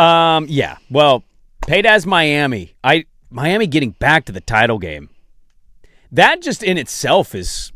It's not that they don't have the talent. We all like Mensah. He's a great quarterback. I think you can make a clear argument that they upgraded there. Yeah, I think you can and make that's that nothing case. against Carson Beck. I mean, at least that's how you feel going in, potentially. I don't blame you. I thought Beck was pretty good for him and sans a couple moments. Their schedule, though, is absolute cake. Well, they go to Notre Dame in November. That's certainly not cake. And remember, that game was what separated the other from making the playoff versus not making the playoff. So I'm looking forward to that one. But I just getting to the title game, much like the NFL, it seems like such a big ask to get back to that game, right? Given the circumstance of who plays in this and they tournament. lost a ton defensively. They lost their best offensive lineman. But what you see almost every year with programs that recruit at an elite level, like this is the only question that remains for me about an Indiana on a year-in, year-out basis. Where does Miami always recruit? Where are the recruiting classes ranked? Top 5. Usually. Every year. In the Mario. Ohio State, hey, we lost all these guys on defense. How are we going to be next year? Pretty damn good. Georgia had like 8 guys go in the first round of the draft the year Dan Lanning left and came over to Oregon. Yep. What did they do again the next year? Oh, that's right. They won back-to-back national championships because they recruited elite players to follow up those players. And so Miami's not going anywhere. They do have to go on the road to Notre Dame at the end of the year, and it'll be cold weather, and it's a night game, so maybe that's impactful. We don't know what the rest of the ACC is going to look like, but on paper, on opening day of the season, do you know how many ranked opponents they have on their schedule? How many? As of right now. 1. Yeah. Well, it's preseason rankings. It is. And maybe Clemson climbs their way in. Maybe NC State. Maybe, Duke. I have no clue. Some of them might, but they play early in the season, nobody, and there's only one ranked team on their schedule. The brand man has texted us. What's he got? He sent us, now it's AI overview, which I absolutely and utterly hate because I just Is it an do. AI video of me shaving my head? No, it's the definition, and it says shaving your head during a mental breakdown is a common, highly visible response to overwhelming stress, loss of control, or overwhelming distress. You ever be excited for a game and then watch your quarterback throw a pick six on the first play of the game? You ever think maybe this is our year? This is the year. And then you stand up, opening play of the game, you're kind of jumping up and down, your kid's getting into it, the wife's excited, and then the house goes quiet for 10 minutes? I don't know if I enjoy anything. I don't root against Oregon. Oh, I know you don't. It's funny. I get the it. idea of how much Let's it go, baby. means Here we to go, me. baby. Here we I don't. I'm just going to go ahead and sit down now for a little bit. I like the Braves. I root for the Niners. I hope the Beavs do well. I don't know if I want the Blazers to be good. I don't know if I have anything that matches the emotional vulnerability that college Some football team 20-year-old has to kid you. is going to absolutely ruin It's my gonna mental wreck health. your entire life. Some kid missing a tackle in the open field is going to ruin my week this fall. I'm gonna shout at my newborn because of that. Your wife is going to meet with friends after Oregon gets blown out in a playoff game, and they're going to go, do any of your husbands just full body wax themselves when their teams lose? What? Me in the bathroom. You deserve it! What? I hope it doesn't happen, but I kind of do. You did it to me again, Dan! Damn it, Dante, you weren't him. I'm so excited for football to be I back. am too, man. I really am. All right, I saw this yesterday, and it brought back some memories and an update on something. We'll get to that coming up next on 105.1 The Fan.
Fan. All right, welcome back in. Yes, indeed, Dirt and Sprague with you on 105.1 The Fan. Good morning. Happy hump day, everybody.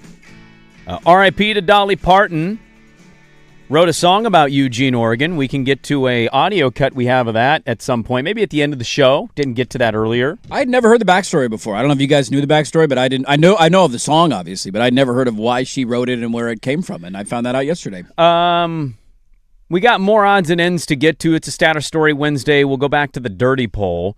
Before we get to the third hour, just want to quickly give you a heads up. They've already recalled 30,000 pounds of beef from Argentina that we've imported in Florida and Texas. So, that's not good. We're talking all beef, ground beef, any particular kind of beef, or just avoid the beef? No beef? Because of how vague the government's been about what beef and exactly where and what it contains, we don't know the answers to this. We're doing some ground turkey tacos this weekend, is that what you're telling me? I did the buy a bunch of ground beef from safe places and freeze it so I don't have to buy beef for a while type deals yesterday. Not a bad idea right there. Just wanted to give you a heads up on that. Want everybody to be healthy and happy out there. I watched something yesterday, and you can kind of give it away in regards to the dirty poll.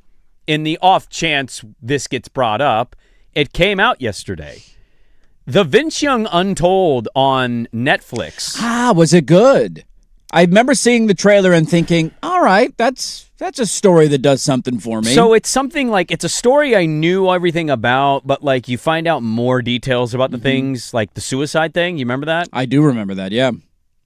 So I have a couple takeaways. One, it's such a crazy reminder of how many all-time great athletes don't make it. Yes. Like, make it, but don't make it to the level of that a 6'5" quarterback who can run and be athletic and seemingly have a huge arm doesn't mean you're going to be successful in the NFL at all. He's as good in college as we've ever seen. He had a lot going on in his personal life, I think, at the worst possible times was another big takeaway. And he absolutely comes off as somebody that, because of how famous he became in high school and then at Texas, capping it off with the national championship game, many believe is the greatest college football game of all time. Hard to disagree. I think you can get an easy read of he was probably a nightmare to deal with behind the scenes when cameras weren't rolling. Yeah. And he kind of acknowledges some of it.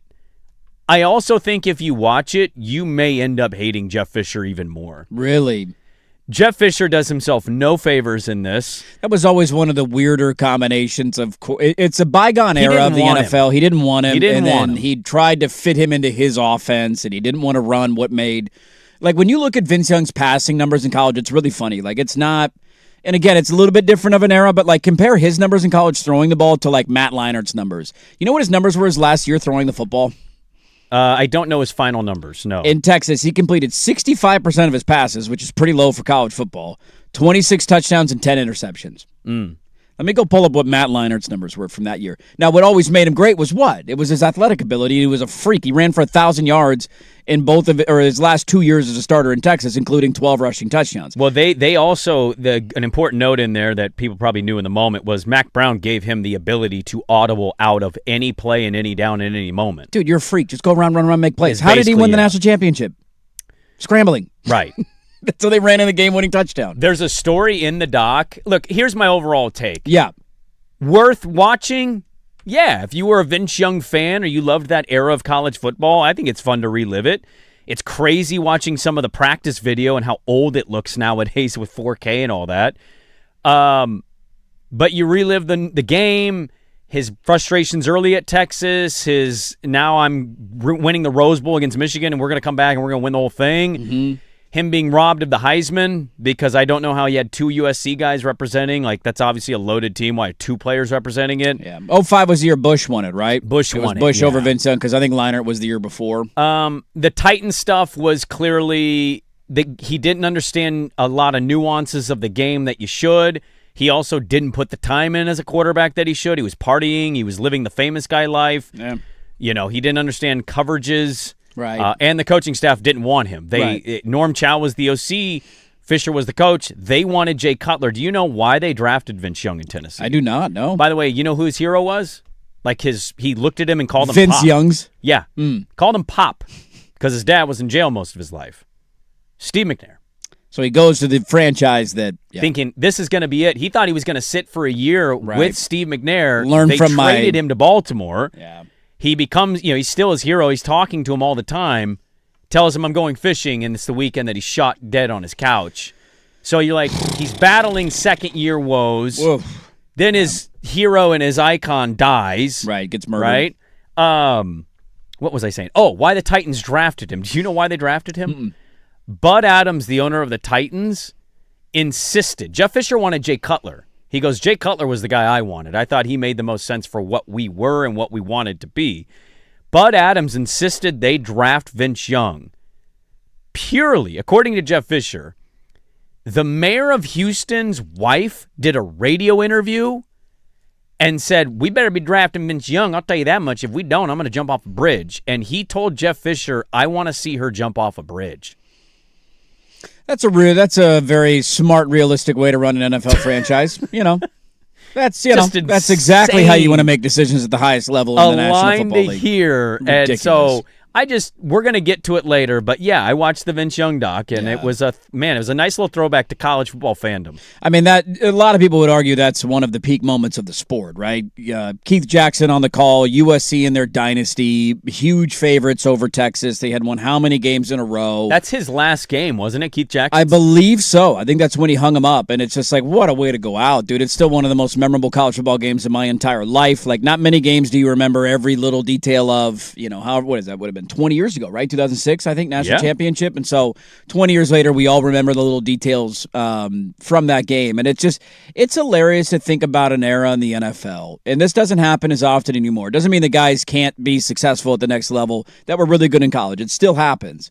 But the idea of drafting a guy and looking at him and saying, you know what you're really good at? We're not going to let you do that anymore. It's just as hilarious. Like, Mariota dealt with a lot of this when he went to Tennessee as well, of like, let's put you in a pro-style offense. Let's drop you back a little bit. Let's try and put a square peg in a round hole, and it just doesn't work. And so I've always felt bad for guys. If Vince Young had played 20 years later, we do this a lot in the NBA. Put, like, Cliff Robinson in the modern NBA as a 6'10 guy who could shoot the ball. He's got a $300 million contract. You put Vince Young in these offenses nowadays, running around making plays like this, and NFL offenses that are tailored to quarterbacks like this, it makes you wonder, would his career have gone much differently? I also couldn't help but have the thought multiple times how much money he would have made at Texas. Yeah.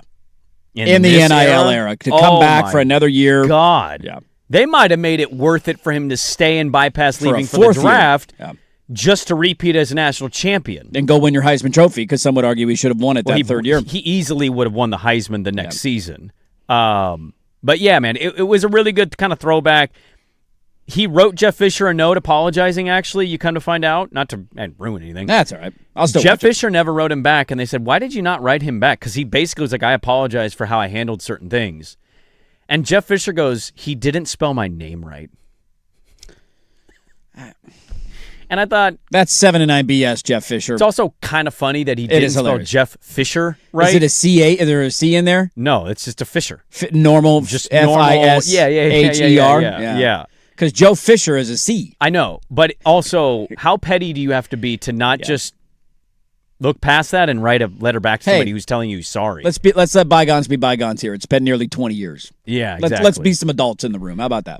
Loaded third hour of the radio program. Poll questions are up very quickly. Let me read them off. We have the one we just joked about. Would Morrow and Miami blowing out Oregon in the national championship game be the worst thing to happen to you in your sports life? Yes or no? That's 50-50. And what sport wrecks you the most emotionally? NFL, college football, NBA, or MLB, NHL/other? Ooh, I like that. Right now. Care to guess what's winning? College football? College football. 44.4% of you say it's college football, with the NBA second and the NFL third. Loaded third and fourth hour. We will roll on the dirty poll in hour number 4. Status story as well. Back with more on 105.1 The Fan. It's time for Who's Stinking It Up. Woo! Do not go in there. A sports lowlight, ripped from the headlines. We couldn't do diddly poo. Brought to you by Three Mountains Home Services. Schedule your appointment online at threemountainshomeservices.com. Ryan Waldschmidt, way back to left field, and the comeback is complete. Waldy had the walk-off homer to beat the Dodgers back on August 7th, and this walk-off home run beats the Cubs. Cubs blew a 5-0 or 4-0 lead in the last 2 innings. Ryan Waldschmidt there with the walk-off 2-run blast for the Diamondbacks. How about that, huh? Yeah. You see the Ketel Marte thing where he was at the hand up. That one's on you. It's my fault. Yeah. Ketel Marte, speaking of the Diamondbacks, they said it was a family issue, and the manager came out and defended him. There were videos that were showcasing him at Talking Stick Casino Resort. He's been just playing blackjack till not midnight. showing up playing baseball. He's just playing blackjack. So what's happening here? Nobody knows. He Same won't thing get in that's touch. apparently been going on for years, but nobody cares because it's the Diamondbacks. Yes. One of the more irrelevant franchises in all of sports. Playing card games, huh? People don't even care about him down there. They were in the World Series like 2 or 3 years ago, weren't they? Nobody cares. Okay. Nobody cares. cares. Well, who's stinking it up? That Cubs. team. The Cubs. But also the Diamondbacks. I read the email. I'm so sorry. Anyways, that's my fault. Who's stinking it up? Baseball teams losing big games at this point of the year. Brought to you by our great friends at 3 Mountains Home Services. If you're having trouble with hard water, lukewarm water, or not even any hot water at all, you can call 3 Mountains Home Services and get your tanked water heater tuned up for only $49. Your chance to save money and enjoy hot water. Visit 3mountainshomeservices.com.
From the George McCoy and Warren Allen Sports Desk, a Sports Center update on the Fan Sports Network, 105.1 FM and 1080 AM. First on the Fan, the executive committees, both the ACC and Big 12, expected to meet in the next day or two and follow the suit of the Big 10 and SEC that enacted new rules that will prohibit its member schools from adding players who were on professional rosters or signed professional contracts for the men's and women's basketball teams and the football teams. Expect more court challenges. The Portland Fire saw their playoff chances go down in Dallas Tuesday. Could not contain Paige Beckers and company, losing 96-78. The Wings clinch the final playoff spot in the WNBA. Portland continues their road trip Friday in Atlanta against the Dream. Big Dumper went yard again against the Phillies, but it was starter George Kirby striking out 9 7 2/3 innings of work, giving the Mariners a 4-1 victory over the Phillies. They'll go for a sweep today. 1:10 first pitch. Jesus Luzardo, Brian Wu, your scheduled starters. Jason Swigard from the George McCoy at Warren Allen Sports Desk. Don't call your mom. Call George McCoy at warrenallen.com.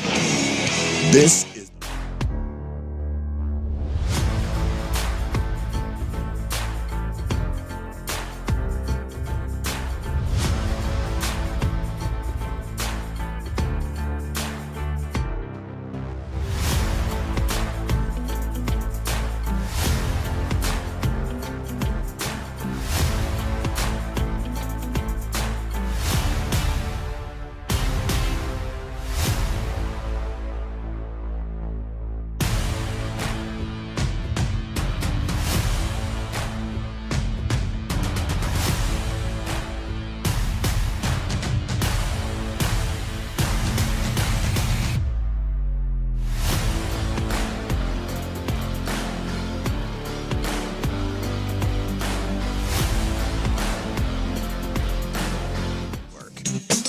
Hey, welcome back in. Hour number 3. Dirt and Sprague here. Portland Sports Leader, 105.1 FM, The Fan, 1080 AM, the Odyssey app, live on YouTube. Good morning, everybody. Hope you're, what is today, Wednesday? Your Wednesdays are off to a great start. Jeez, oh, Pete. Here's what we got coming up over the next 2 hours on the radio program. 1 hour from now, the Dirty Poll interview will take place at 9 o'clock this morning. Who will it be? You'll have to tune in to find out. Who is number 8 in the college football preseason rankings, according to yours truly. It's coming up 1 hour from now. Statter story slightly after that at 9:27, as it is on every Wednesday. So that is what is around the corner. And I got a ton of stuff in the NFL in my notes for later on this hour. I would like to. I did not plan to start here, but I did want to do a little bit of college football smorgasbord, if you will.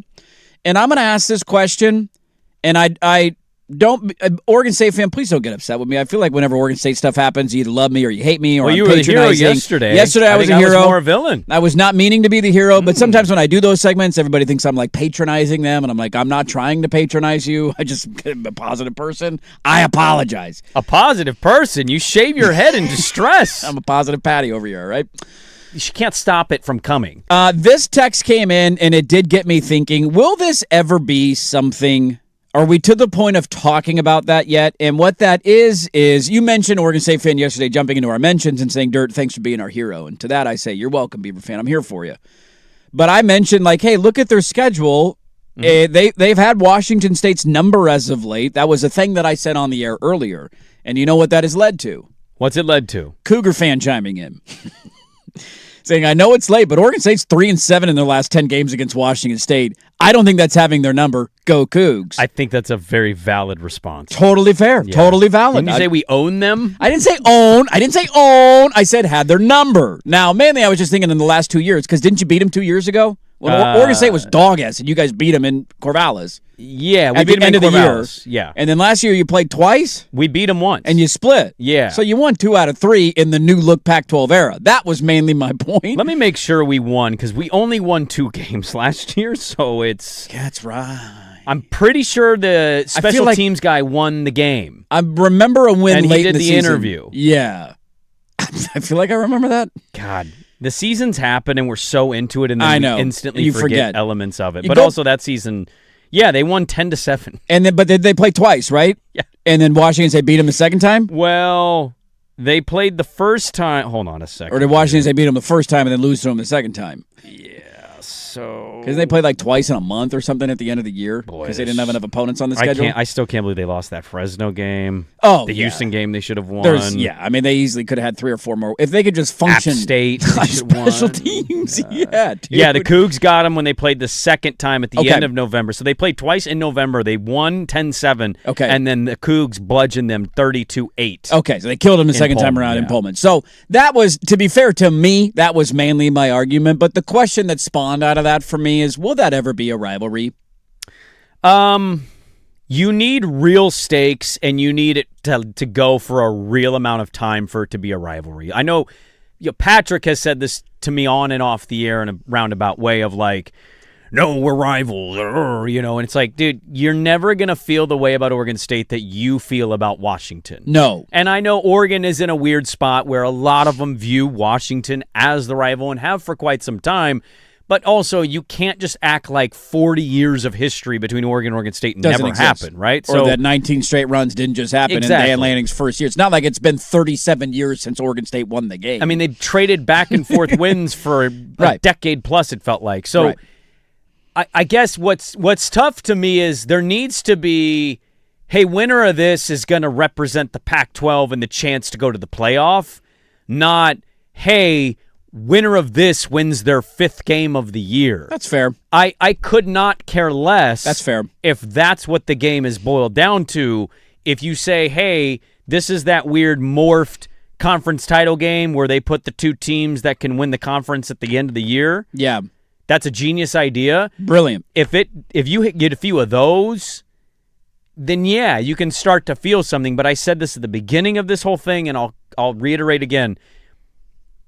I want Oregon State to win, but I don't emotionally feel anything about playing Washington State that leaves me on like any kind of real edge. So you need it sounds like in order for that to kick up, there needs to be almost a segment of like heartbreak there, where like you're having a good year and Washington State snatches it from you at the end of the year. Yeah. And you have a chance to be like the G6 rep in the playoff and you're 7-1, and then you go up to Pullman and they beat you on an upset and you go, damn it, there go the Cougs, and they steal an opportunity from you. You can't manufacture rivalry. No. You have to have rivalry built out of honest disdain and stakes and pain and happiness. And the history of Oregon State, Washington State is not. It's not that. No, there's been some good games. Yeah, some memorable moments and blowouts either way. Absolutely, yeah. that has happened.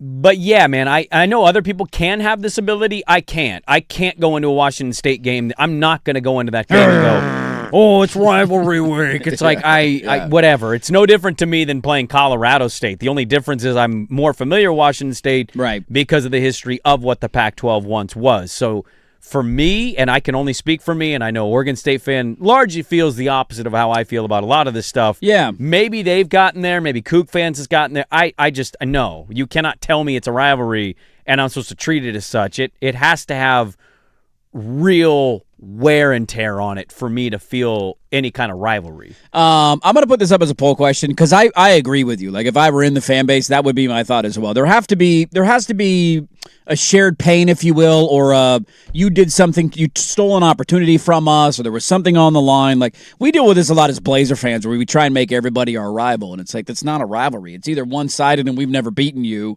or we're just making something up from a regular season game. Like if you haven't played in the playoffs, you can't be a rival yet, or they beat us in a Game 6 or a Game 7. Like that's how that stuff's brewed over time. Yeah. And the animosity builds. That's like the Lakers were never a rival of us, we were never a rival of the Lakers because we very rarely ever beat them, but they became a rival of us because they beat us every year in the playoffs. You get there and what happened? There's Kobe and Shaq. See you later.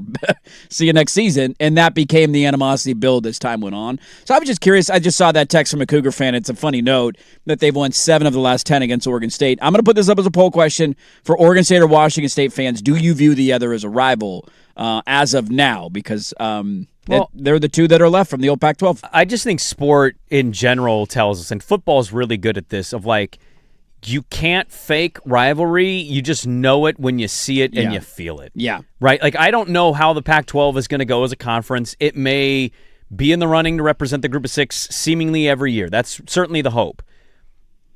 But, like, there could be a real chance that randomly Jim Morris barking across the field at Jamarcus Shepard in And a that close becomes game, and you're Yeah. like, well, I kind of hate Colorado State now. And Right. then the next year, they're both still there, and they're barking again, and now you could see it with the players and feel it. Like, that is more what happens in those instances than saying, well, we're the only two remaining from the conference, so we have to be rivals. We played twice in a season, which has never happened, so now we're rivals. It's like that.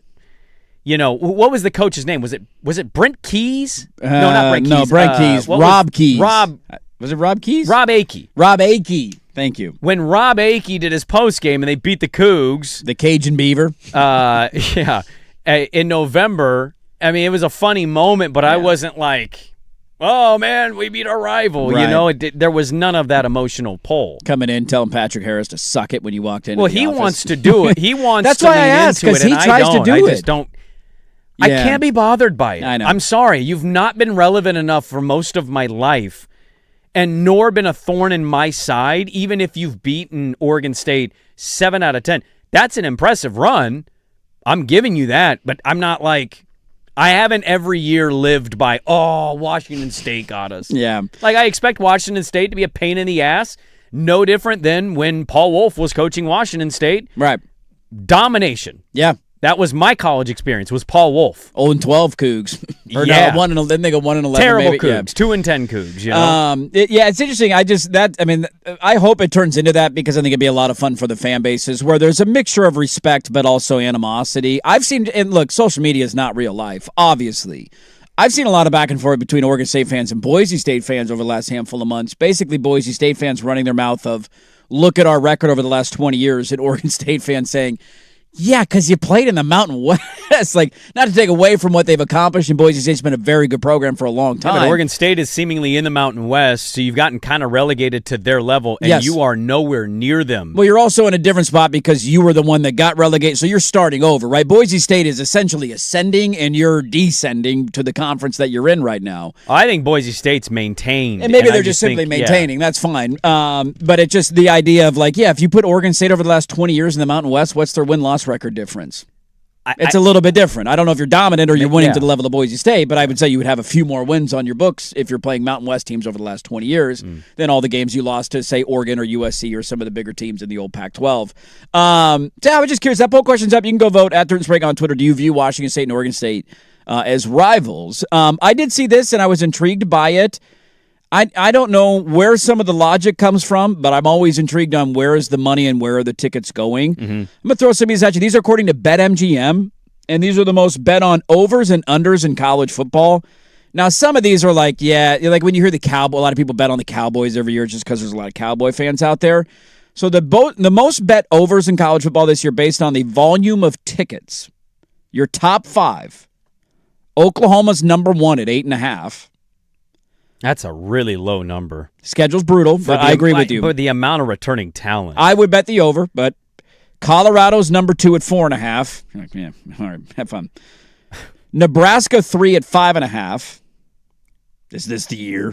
5.5 is Nebraska's? Yeah, it's pretty bad. Schedule's brutal for them, too. There should be a qualifier in these contracts for the Nebraskas of college football. If we go in, what is this, his third year?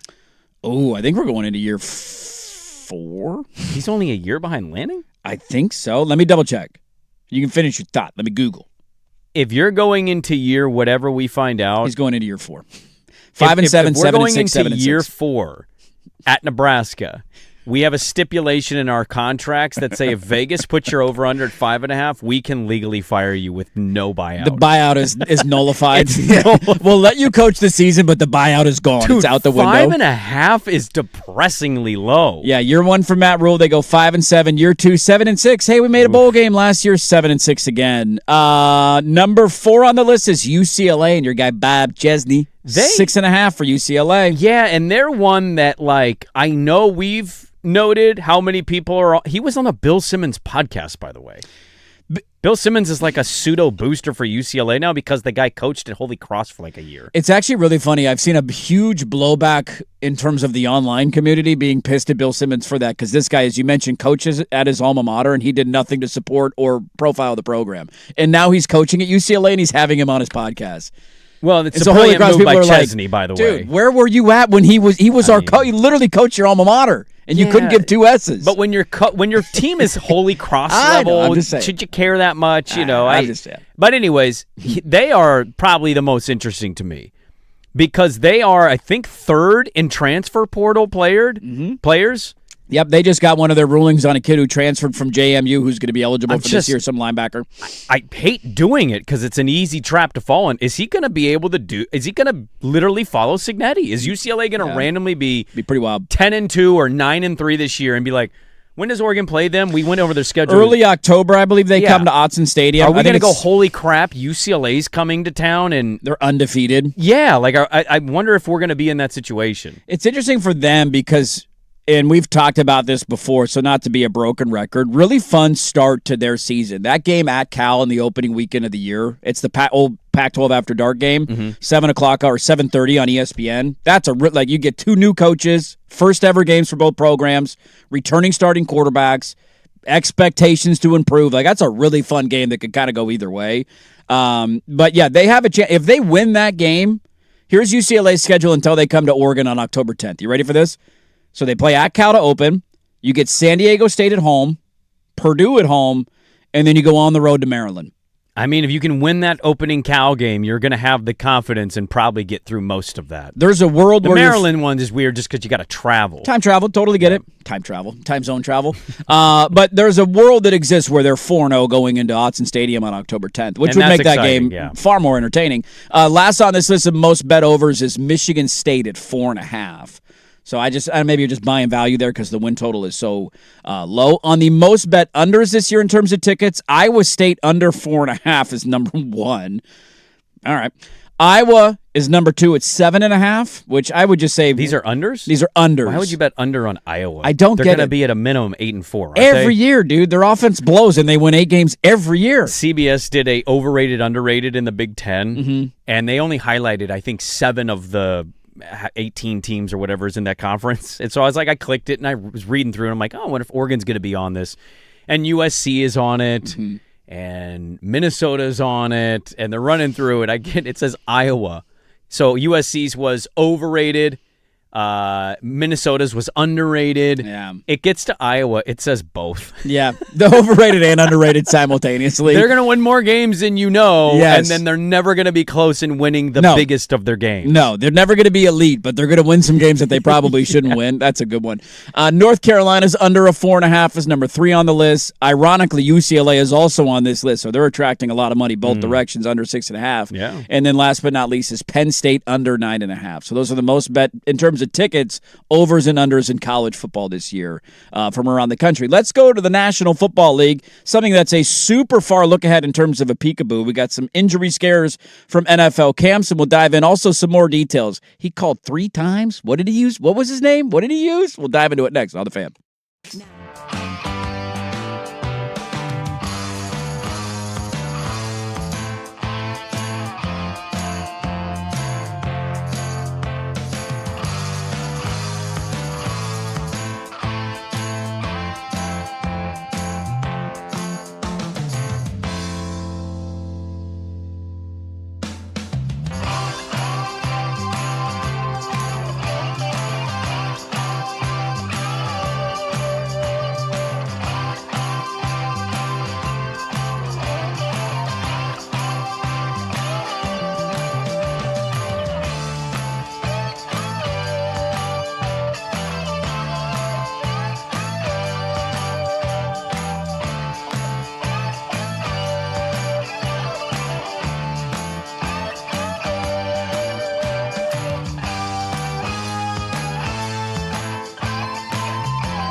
On the Fan Sports Network, 105.1 FM and 1080 AM. First on the Fan, with the prospect of players being cut by NFL teams and returning to college rosters this season, the Big Ten and SEC both enacting new rules that will prohibit member schools from adding such players to the rosters of not only the football, but the men's and women's basketball teams as well. The ACC Big 12 expected to follow suit by the end of the week. Expect more legal challenges. Portland Fire saw their playoff chances go down in Dallas. Paige Beckers and company running away with a 96-78 victory to clinch the final playoff spot in the WNBA. Portland will continue the road trip Friday in Atlanta against the Dream. The Mariners going for a sweep of the Phillies today after Cal Raleigh went deep again on Tuesday.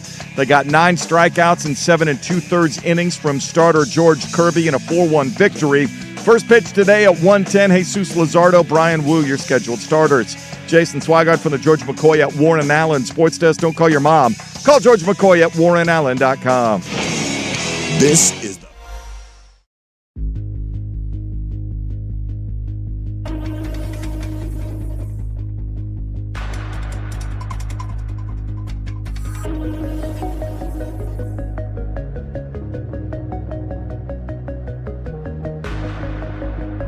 The Fan. All righty, welcome back in. 8:27. We'll go to the Dirty Poll, top of the hour. Who is number 8? You find out in about 33 minutes from now. We got Stat or Story in the final hour of the show. Lots still to get to on the old radio program. A very good reminder, too, of our poll question on visors. Yes. Left off. Debatably should have been on. Who's our omission? I'm a man. I'm 40. Yeah, that's a good one. Mike Gundy's solid. But then at the end, he grew that beautiful mullet and just didn't rock anything. Yeah, I think he just had a mullet last year. He just styled his, I think it was the last couple of years, he just styled his hair. That is a very big key of as somebody who tried to become visor guy in golf, and I still have visors. I love wearing the visor. It's an empowering feeling to put one on. You got to have the right hair for it. There's got to be a volume of hair mixed with visor, and that's the hard part for me in the summer. I'm usually a buzz cut guy, and it just doesn't look as good with the buzz cut. Doesn't quite have the same fit. When you look at a lot of the hairdos and you think of historic visors, you think, yeah, there's a little bit of flippage. It's that coming Chip, out. though, didn't. It's kind of popping out of the top a little bit. Chip did. He wasn't super long, but he wasn't like buzzed or bald. Like the bald visor, I don't know if I trust. Matt Nagy is a guy I think of with a bald visor, and I just immediately don't trust you. Matt Nagy, that's an interesting one, yeah. He was bald and he wore a visor, and it just doesn't look the same if you don't have hair coming out of the top. How did nobody tell Matt Nagy, you look just better bald? Just wear the visor kind of looks ridiculous. Yeah. Just be bald and have the headset on. Covering a circle around Also, your is head? that comfortable to have a visor with no hair and a headset? I'll tell you when I'm bald because it's going to be there pretty soon. I won't be wearing the headset, but I'll let you know. I'll give it a shot. Thanks. A couple of thoughts that came in on the rivalry topic that I found interesting. One was on the MLS doing this, saying you see this a lot in the MLS. There's very few OG, is it derbies? Derbies? What derbies? They call them derbies? Darby's, thank you. Left, everything is new manufactured expansion rivalries. We talked about this when you were out. The NBA released their schedule while you were on vacation, and they have a rivalry week. The WNBA has one. And it's one of the funniest things I've ever seen because it's matchups in the NBA that you're like... Like, who was ours? I didn't see our I don't even think we get stuff. a game. I think we're relevant enough to play on rivalry. Oh, is it only like... is it the TV games? I think it was just the TV games, and some of it you're just like... Is there one you can give me on top of your head that you remember? No, let me go pull it up. I just remember, like, when you think of rivalries in the NBA, what do you think of? Lakers and Celtics, probably one. Celtics-Sixers is a good one. Pacers-Knicks. Pacers-Knicks is a great one. Good poll by you there. Here it is. Here are your rivalry week games. You ready for this? Seattle-Portland used to actually be one of the rare... Used to be solid. Real good ones. You ready for rivalry week on Thunder the NBA? Spurs has to be a new one, too. The Spurs rivalry week is Spurs and Rockets. No, that's Thunder. Just geography. The Thunder... Let me make sure this is this year and not last year. Nope, that was last year. Okay, the Thunder Spurs is a better rivalry than the Rockets and Spurs. Okay, rivalry week. Hold on, 2020. Is Miami-Orlando rivalry you think about in the NBA? If I remember, the NBA doesn't have rivalries. Right. It's a year-to-year or a couple-year build-up, and these teams hate each other. Here we go. Like Spurs-Thunder right now, rivalry. 4 or 5 years ago, nothing. No, I do think this is actually this week, or this is this year. Yeah, now that it looks like this is updated from January 20th of 2026. No, that would have been last January. That's wrong. Anyways, they were dumb. It's beyond the point. Can you, in the NFL, can you name me the best rivalry of every division? Oh, good question. Like, what's the best rivalry in the AFC East? AFC East, I would go Bills and Patriots. Okay.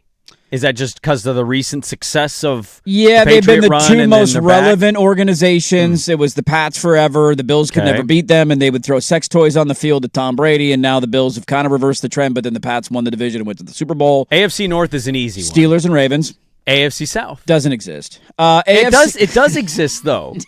What is the rivalry? I'd argue right now it feels like the rivalry is Houston-Jacksonville. I tend to agree with you, but I also never would say that's a rivalry. But I agree with This one is the hardest one to me. AFC West. Because all of those fans, even if you laugh at the Raiders what they are now, all of those fans probably maintain they're a part of the best rivalry of the division. Chargers can't because they don't have fans, but the other three definitely do. I would say have fans. I would say going back, if you look back historically, Broncos-Raiders would be the first one that jumps out. They can't stand each other for decades. Well, one team has won multiple Super Bowls recently, and the other one just got the 1 seed but didn't get to the Super Bowl. Any combination to me of Denver, Kansas City, and the Raiders is a fine. You could tell me that's the Chargers are not involved at all. No, dude, they don't have fans. They don't count. NFC East. It's Eagles and Cowboys. Over Giants and Cowboys? For me, it is personally, but yes. Are we going to dismiss the commie history? I'm not dismissing. That's just the first one. If you ask me the first rivalry that jumps to my mind, it's that one. NFC North. Probably Packers and Bears. Yeah, Packers-Bears. And that's the oldest one, but my mind kind of morphs to Packers-Vikes. That's a good rivalry. Because the Bears were garbage for so long, and the Lions have been largely irrelevant. NFC South, we all know it's Atlanta, Carolina. You throw the records out when Atlanta and Carolina play. Oh, I was going to say Atlanta and Tampa or New Orleans and Atlanta. AFC Carolina South and NFC doesn't South. have a rival. Are you kidding me? Those two divisions are irrelevant. Nobody cares. And NFC West, my money would be on Niners and Seahawks, but I'm also a little biased there. But the Rams are here like they'd be great. Who do Seahawks fans hate more, though? Probably the Niners. It's not even close. We could ask that as a poll question. Who do you hate more as a Seahawks fan? It has to be the Niners, right? Who's the bigger threat to them this year, though? Well, that's on paper. It's the Rams. It's the Rams. The Rams have been the bigger threat. Yeah. I mean, at least they were last year, and they will be likely again this year. But there does seem to be more animosity from Seahawks fan towards 49er fan. But see, and I would ask this as a 90s kid, is the Niner Cowboy, and Swag can chime in on this too, is, he was, I think you were, what, Swag, were you 27 in 1980? The Cowboy-Niner game? So it's multiple decades. Jeez, oh, Pete. Jeez, oh, Pete. That's right. R.I.P. Dolly Parton. Niners Cowboys, is that a bigger rivalry to your old Cowboy fandom than anything in your division?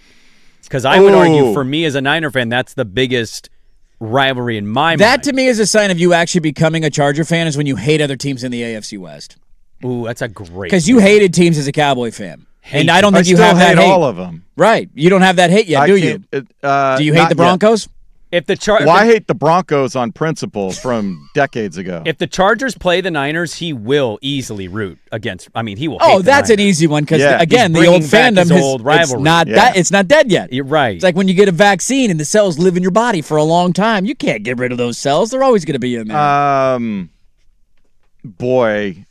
don't think anything tops the hatred for the Giants and Eagles. Who was a bigger rival for you as a Cowboy fan, the Giants or the Eagles? The Niners. Back then, it was the Giants. The Niners. The Eagles were hit and miss. Yeah. The Niners was different because whenever you played them, that was arguably the biggest game of the year. Right. And it was... Isn't that what we're talking about in all of this? It's a different hatred. I don't think you despise the 49ers. You feared the 49ers a little more. You're like, they can actually ruin your damn year. Yeah. The Niners and Cowboys are the relationship where both kind of hate each other, but they have such great sex that they want more of it. You know how hot it is when you're together. Exactly. It's kind of like how the Magic... But the divisional hatred is a marriage you're never going to leave, but you should, but you're married for 35 years. Yeah. You're right. It's a different level of hatred. It's a different sort of thing. It's more like Magic and Bird. They wanted to beat the crap out of each other, but there is, at some level, a respect for how they go about doing it, how good they've been, how consistent they've been, the fact that when you play them, there is always something on the line in that entire decade. I've never respected the Cowboys, so that's a one-sided thing there. I've just hated them. I'd like you to put a little respect on my Cowboys' name this year. That's Super Bowl champions to you. Thank you very much. Is there anything sexier on television than when the Cowboys and 49ers play? From an aesthetic standpoint. Some people feel this about the Bears-Packers. I get it. The Packers have icon. I mean, I'm a little biased.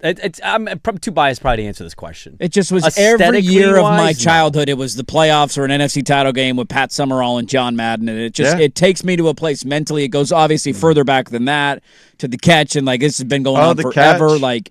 It just, when I see that, there's just something about with the those uniforms and color combos. You know who was on the call of that game? Vin Scully. Yeah. Vin Scully called the catch game, yeah. Is Yankees Red Sox in consideration? It's absolutely in consideration. The problem is the Niner Cowboys. It's so shoved down your throat every year. But the Niner Cowboy home away jerseys, they can choose to do either, and both will look good, whereas the Yankee or Red Sox go just stale gray with Boston or New York on it. It's kind of boring. Well, and to Swag's point, I get it 27 times a year, right? Like Niners and Cowboys when they would play. Now, Yankees-Dodgers would mean something. Yankees-Dodgers. Yeah, you can go that way. But I don't like road grays. I think that's the uniqueness Baseball, of the I can't NFL. do it because of I'm with you on the road grays. The road grays take it like Lakers, Celtics, gold, green. And the green. It's good. Yeah. Buddy, and I don't like either of those teams. It's a great look. That's a pretty hard one to beat. Iconic uniforms, color combos that match. That's what made, to me, Dale Earnhardt and Jeff Gordon such a great rivalry.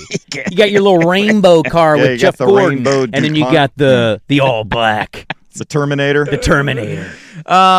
Anyways, we had some Cougar fan chimed in as well. Somebody said, as a Coug fan, I view the Beavers as a friendly rival. I hope they have good seasons. I just don't want them to beat my Cougs. Friendly rival's a fine thing to kind of put it. I will always wish the Huskies lose every game forever. Another one, rather than a rivalry, I think it should be a love affair. Got left behind and these two stuck together. And that's the side of it that I've always pushed against. I understand maybe some of that sentiment at first. Now you're competing against each other, dude. Like, this is the thing where you can say you don't hate, and to your point about how it has become a rivalry, let's fast forward to when do they play this year? In November, right? Oregon State, Washington State sometime in November. Let's say Oregon State somehow beats Houston in their opener, hangs with Texas Tech, and you're a one-loss team going into that game in Pullman, Washington, and Washington State's having a tough season, and they beat you 24-21, and it takes away your chance to go to the playoff or win a conference championship, and it like knocks you out. Now Boise State's going to win it or whatever. It will brew. As time goes on, if you get those kind of matchups and those stakes, it will absolutely brew into something that you don't like. I think the other part of that, too, is, Patrick had shot a text into me because I referenced, what he jokingly said, let's lean into a rivalry. It's like, I know he's joking. What's different about this is, and Oregon State's not playing Oregon, they'll pick that back up. I hate to sound so dismissive. I don't have a lot of optimism that that's ever going to be a good game again, but it's college football, and hey, maybe one year they get them. Never say never. Washington Indiana. State beat Washington 2 years ago. They did in the Apple Cup. And they were in a bit of a dogfight last year in Pullman. They play did. again. So, like, that rivalry hasn't died been off. separated enough for them to suddenly go, well, Fair point. this blows. Like, whereas Oregon had reached such a ceiling or level of recruiting in and the NIL, last 2 years in particular. and Oregon State lost everything, that it was just so decimating that it's like plateaus are different. Washington had to shut down their NIL. They were so broke. Remember when Jed Fish ran a speed option to the short side of the field? People don't forget. Nice visor, Was that Pete Carroll's kid that called that play, or because no? Jed Fish is the play caller. He has offensive Brendan coordinators, Carroll was but just there with he's a just visor? there wearing a headset. But by the way, another visor guy, Jed Fish. Another visor guy. Last bit of college football / NFL news. This is from Jordan Reed. How you feeling right now if you see this? This is I love way too early mock drafts for next year. College football hasn't even begun yet. And a not shocking development, a lot of quarterbacks, very quarterback-heavy draft. Number 1 overall pick, according to Jordan Reed, is the Cleveland Browns trading up to number 1 via the Miami Dolphins and drafting Dante Moore out of Oregon. But the other teams near the top. Let me ask you this quickly, and then we'll go to the NFL. You're a good quarterback who's going to get drafted early. So you're Dante Moore, Arch Manning's in this conversation, C.J. Carr, right? Some of the guys just somebody's going to pop up in this too, by the way. That and we're not somebody talking about. absolutely the way Mendoza did. Right. Nobody had Mendoza going number 1 overall a year ago. Cleveland, Arizona, the Jets, and the Dolphins have the first 4 picks. Cleveland, Arizona, New York Jets, Miami Dolphins. Yeah. Where do you hope you get drafted? Arizona. They got guys I can throw to. Nobody cares. You have no pressure on you. They've sucked forever. At least Miami has a Shula history. Marino, right? There's something there. That's the only sport I think those fans largely care about is football. The Jets care way too much. The Jets are in. Their owner is he's absolutely crazy. out to lunch. What's the best football place? Is it Arizona? It might be Arizona. If Harrison Harrison Jr. has a good year, you got the best Wilson, football Harrison place Jr. where the best. Are you talking about like environment and no, like fans? to have a chance to succeed because that's Arizona. Yeah. That receiving core and a tight end and the Browns are never good. No. Well, they just need a quarterback. Just got to find one. They've only had that problem since they came back in 2002. Now's the time. They've been Now waiting. it's different. They've been holding down for a management position. Now they got one. There you go, a little college football NFL mixture. Jordan Reed has Dante Moore going number 1 overall to Cleveland. If that happens, buddy, Godspeed. Let's get to some tidbits out of the National Football League from yesterday.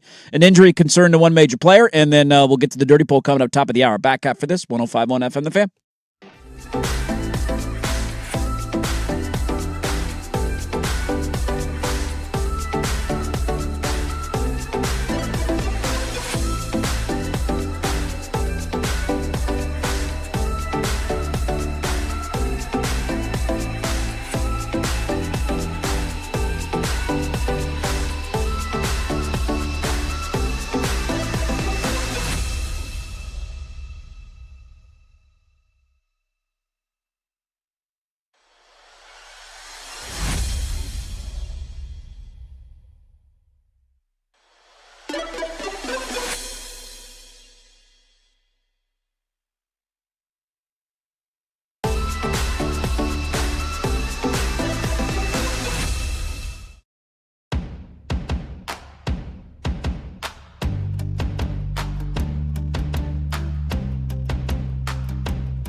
All right, welcome back in. Dirty Poll coming up top of the hour. Who's number 8? We'll find out 14 minutes from now. Who could it be? Oh, what do we got? Well, I only play this because it's an important note. Yes. 1, very famous. 2, it's the trifecta officially. Oh, no. Somebody passed away?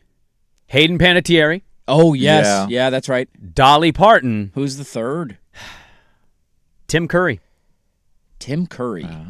Rocky Horror Picture Show. Oh! Guy from Home Alone 2. Did he just die? Died at 80 years old. Really? Yeah. So when you watch Home Alone 2 in a couple months. R.I.P., man. The mom, the dad, and the bellhop all dead in that scene. And the guy that gave Kevin McAllister directions in the hotel, President of the United States. What a movie. How dare you forget Muppet Treasure Island, too? I actually loved Muppet Treasure Island. Ferngully. How dare you forget Ferngully? Great poll there on Ferngully. Ferngully solid. Dude, Congo. Remember the Congo? I do remember He was the bad guy in Congo, was he not? Yes, he was. I'm looking through the rest of Tim Curry, 80 years old. Dolly Parton, Tim Curry, and Hayden Panettiere are your trifecta celebrity 3. Can I give you a take? Uh-huh. Not really a take, just a fact, really. I've never seen the Rocky Horror Picture Show. I saw it a long time ago. Been a minute. Was it your cup of tea? It's a musical, right? Yeah. Swag, have you seen it, Rocky Horror Picture Show? Every movie you named, I like a little more than that. Than the Rocky Horror Picture Show? Not for a long time. You remember when it came out, though? Was it a pretty big deal when it came out, or is it one of those that got bigger as time went on, like a cult classic? With the cult following, and it would be midnight showings of it, and people would bring the rotten tomatoes. They still do that now, right? And throw stuff around? They do. Yeah, it was more about the experience. Also, he was it. He was it. That's He's the original it. From the OG movie? Yes. Hell of a career, man. Hell of a career. R.I.P. There's your big 3. Tim Curry passing away. We've all been desperate. You know, it's happened. Everybody's been there before, where maybe you send a text late at night, and it doesn't get responded to. Then you send another text, and that one doesn't get responded to. And then maybe you send another text. You up? And that one maybe gets responded to. Are you describing my current I'm not talking about guest back and booking. forth with guests? I'm not talking about guest booking. Because it feels like a lot of me. I'm talking about booking prostitutes in East Palestine, Ohio. And that became the funniest tidbit of this entire story for me, is that some of the details are starting to come out. Jed York called himself Joe in the response. Joe, yes. Called himself Joe. Hey, Joe here, just looking. Look, if you ever get caught in this and you use Brandon... We're going to have a conversation. My name's Brandon Sprague, graduated from Morgan State, and wife and 2 daughters. I'd imagine Joe Montana's going to see Jed York at some point and go, really? Dude, really? Joe? Of all? You couldn't go Jerry? Jerry? What about Jerry, huh? Jed? Would you go Brandon over Swag? Like Jason, he would swag. I could see Jason. A girl would say no if you said, my name is Swag. Swag. That's a no for In me. a prostitution text? Well, how bad do you feel if you end up getting arrested for this? That he sent multiple messages that did not get responded to, and he kept sending messages. And at the third one, an undercover agent responded let's meet up in the parking lot, baby. He also is the one, by the way, that filed for divorce. He was the one that filed for divorce from his wife. Yeah, I saw that revelation come out. I still am stuck on the wheat mobile community. Needing to send out a statement because an NFL owner wanted some sex. He was looking for some strange, man, and for the first 2 no responses should have been the alert to Joe York that, hey, maybe this is not a good idea. Yeah. Did he use his last name? I don't think he did. I think it was just Joe. My name's Joe. I'm looking for some help here, and did not go well for him. That one made me chuckle out loud reading the details of that. One of the bigger stories defensively early in the year was likely to be Miami rookie Ruben Bain coming into the season. An awesome year at Miami last year, now in Tampa. He suffered an AC sprain. They're saying it's nothing serious. He is expected to be ready for week 1. They opened the season on the road at Cincinnati. And the irony there is that the same thing happened on the other side of that yesterday. Did you see the video of Jamar Chase coming up hobbling in Cincinnati practice? Yeah, but I think about an hour later he was doing a radio interview, and he's like, I'm good. Just thought he maybe hyperextended it a little bit. So it sounds like they will both be okay and ready to go for week 1. Those videos, when you get them, are always tough. Did you see Hard Knocks last night? You know, I actually I watched the Vince Young thing. Yeah. Totally spaced Hard Knocks. I was watching a bit I'll of it, and watch then it I today, though. slowly started to fall asleep, and so I didn't finish the entire episode. But they did have the Jake Bobo injury in there, and it was, man, those are so hard to They watch. really like Jake Bobo in that organization. Love him, and you see everybody's reaction on the Seattle sideline because it was just running a simple, it looked like an out route, and it was a non-contact knee kind of buckles. He goes down, immediately starts screaming, and you're like, oh, this is uncomfortable, and he's laying on the field withering in pain. He's Calvin Austin had that yesterday, too. He was Yes, he carted did. off, and they said it looked like a pretty awful knee injury. You know, I need to watch the new Hard Knocks because I have enjoyed the season, even though I'm not a Seahawk fan. Next week's the week that I'll finish the episode from last night probably today, and the next week, like, football's actually here, and so my desire for a football hole filler isn't quite as what it is in the first couple of weeks of the show. I also assume they're going to cut that defensive tackle who learned to play football playing 8-on-8 in Hawaii. There's a reason I learned about that guy. It's because he's going to get cut. You got to have one of those every year. That being said, you know, Sam Darnold's doing Alaska Airlines commercials right now. Have you seen these? He's wearing an Alaska jersey, and he's like, we fly to, and then they cut, and then you could tell it's edited. He's like, Rome. And then he just labels off 4 others. It's just like no emotion. That's pretty funny. He's starting to become a star a little bit, right? I think he's been one of the underrated pieces of Hard Knocks. He's been very good. Super humble guy, unassuming. Yeah. And he just doesn't have any, like, because he went through so much crap before winning that, obviously winning the Super Bowl means a great deal to him, right? That's the peak of his profession. There's an aura about him that's like, yeah, and I could just as easily lose next week. Like, I think he has such a carefree nature, and some guys that can change them, sometimes for the worst, and some guys it just has an impact, and I don't know if it's going to have an impact. Like, I wonder how much staying power Sam Darnold's about to have in the NFL. It's a big question, man. He's 28, 29 years old. Not that old. He's got 2 more years left on his deal. What if you go on a run and he throws 35 touchdowns this year? You know what he's going to want next offseason? Well, yeah, and I assume if they're good, the Seahawks are going to pay it because you don't want to lose a quarterback, right? Yeah. It reminds me kind of I think made the argument a couple weeks ago on Dante Moore, who certainly has the expectations of the world on his shoulders this year.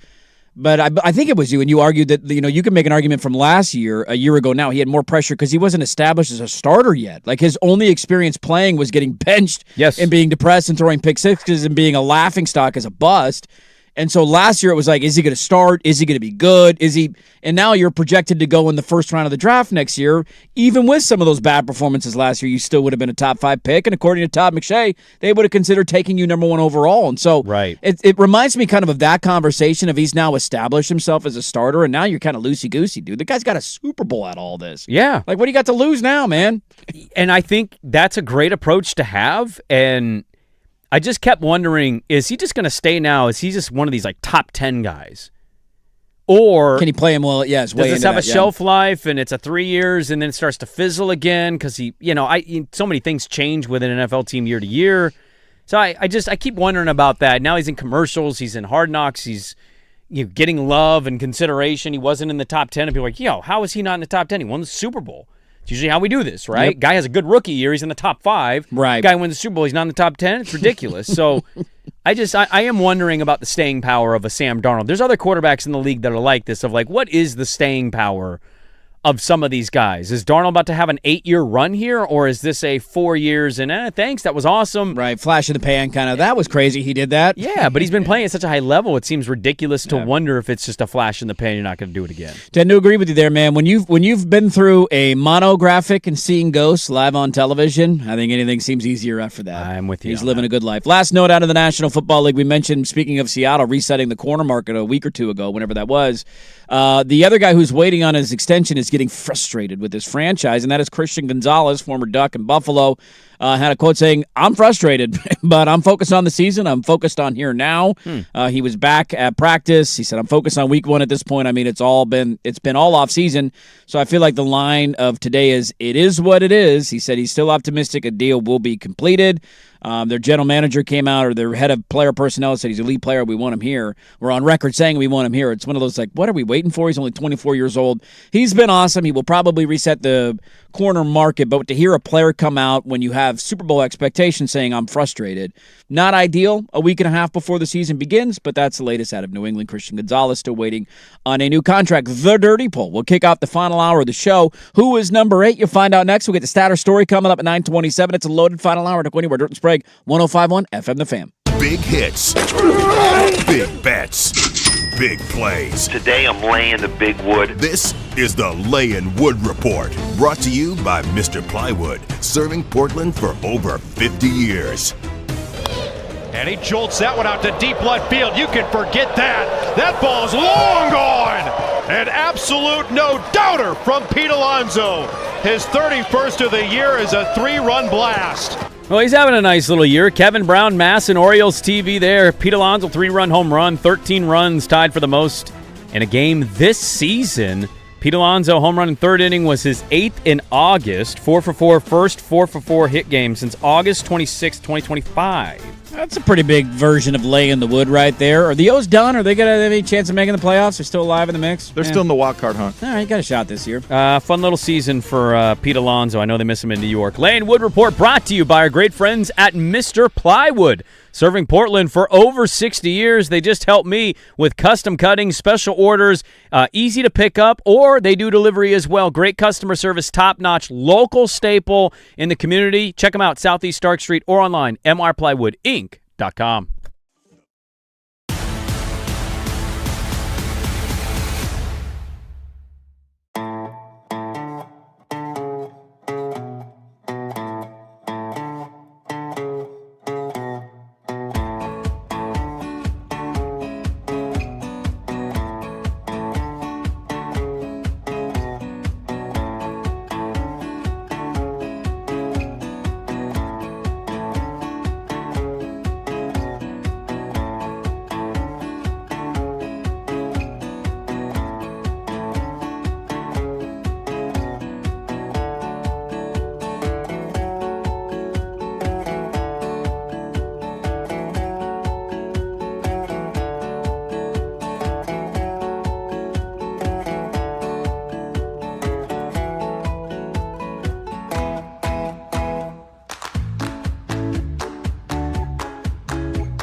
Now, from the George McCoy and Warren Allen Sports Desk, a Sports Center update on the Fan Sports Network, 105.1 FM and 1080 AM.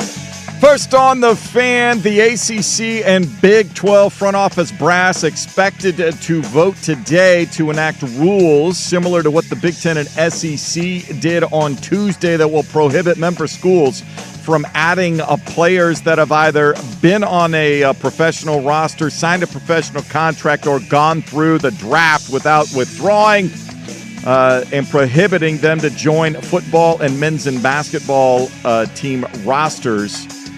With the prospect of NFL guys coming back to college this season. Portland Fire saw their playoff chances officially end in Dallas Tuesday night, losing to the Wings 96-78. Dallas clinches the final playoff spot in the WNBA with that victory. Cal Raleigh going deep again against the Phillies.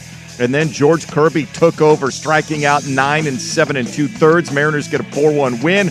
Go for a sweep of the Phils today. 1:10 first pitch. Jesus Luzardo, Brian Wu, your scheduled starters. I'm Jason Swigard from the George McCoy at Warren Allen Sports Desk. Don't call your mom. Call George McCoy at warrenallen.com. This is the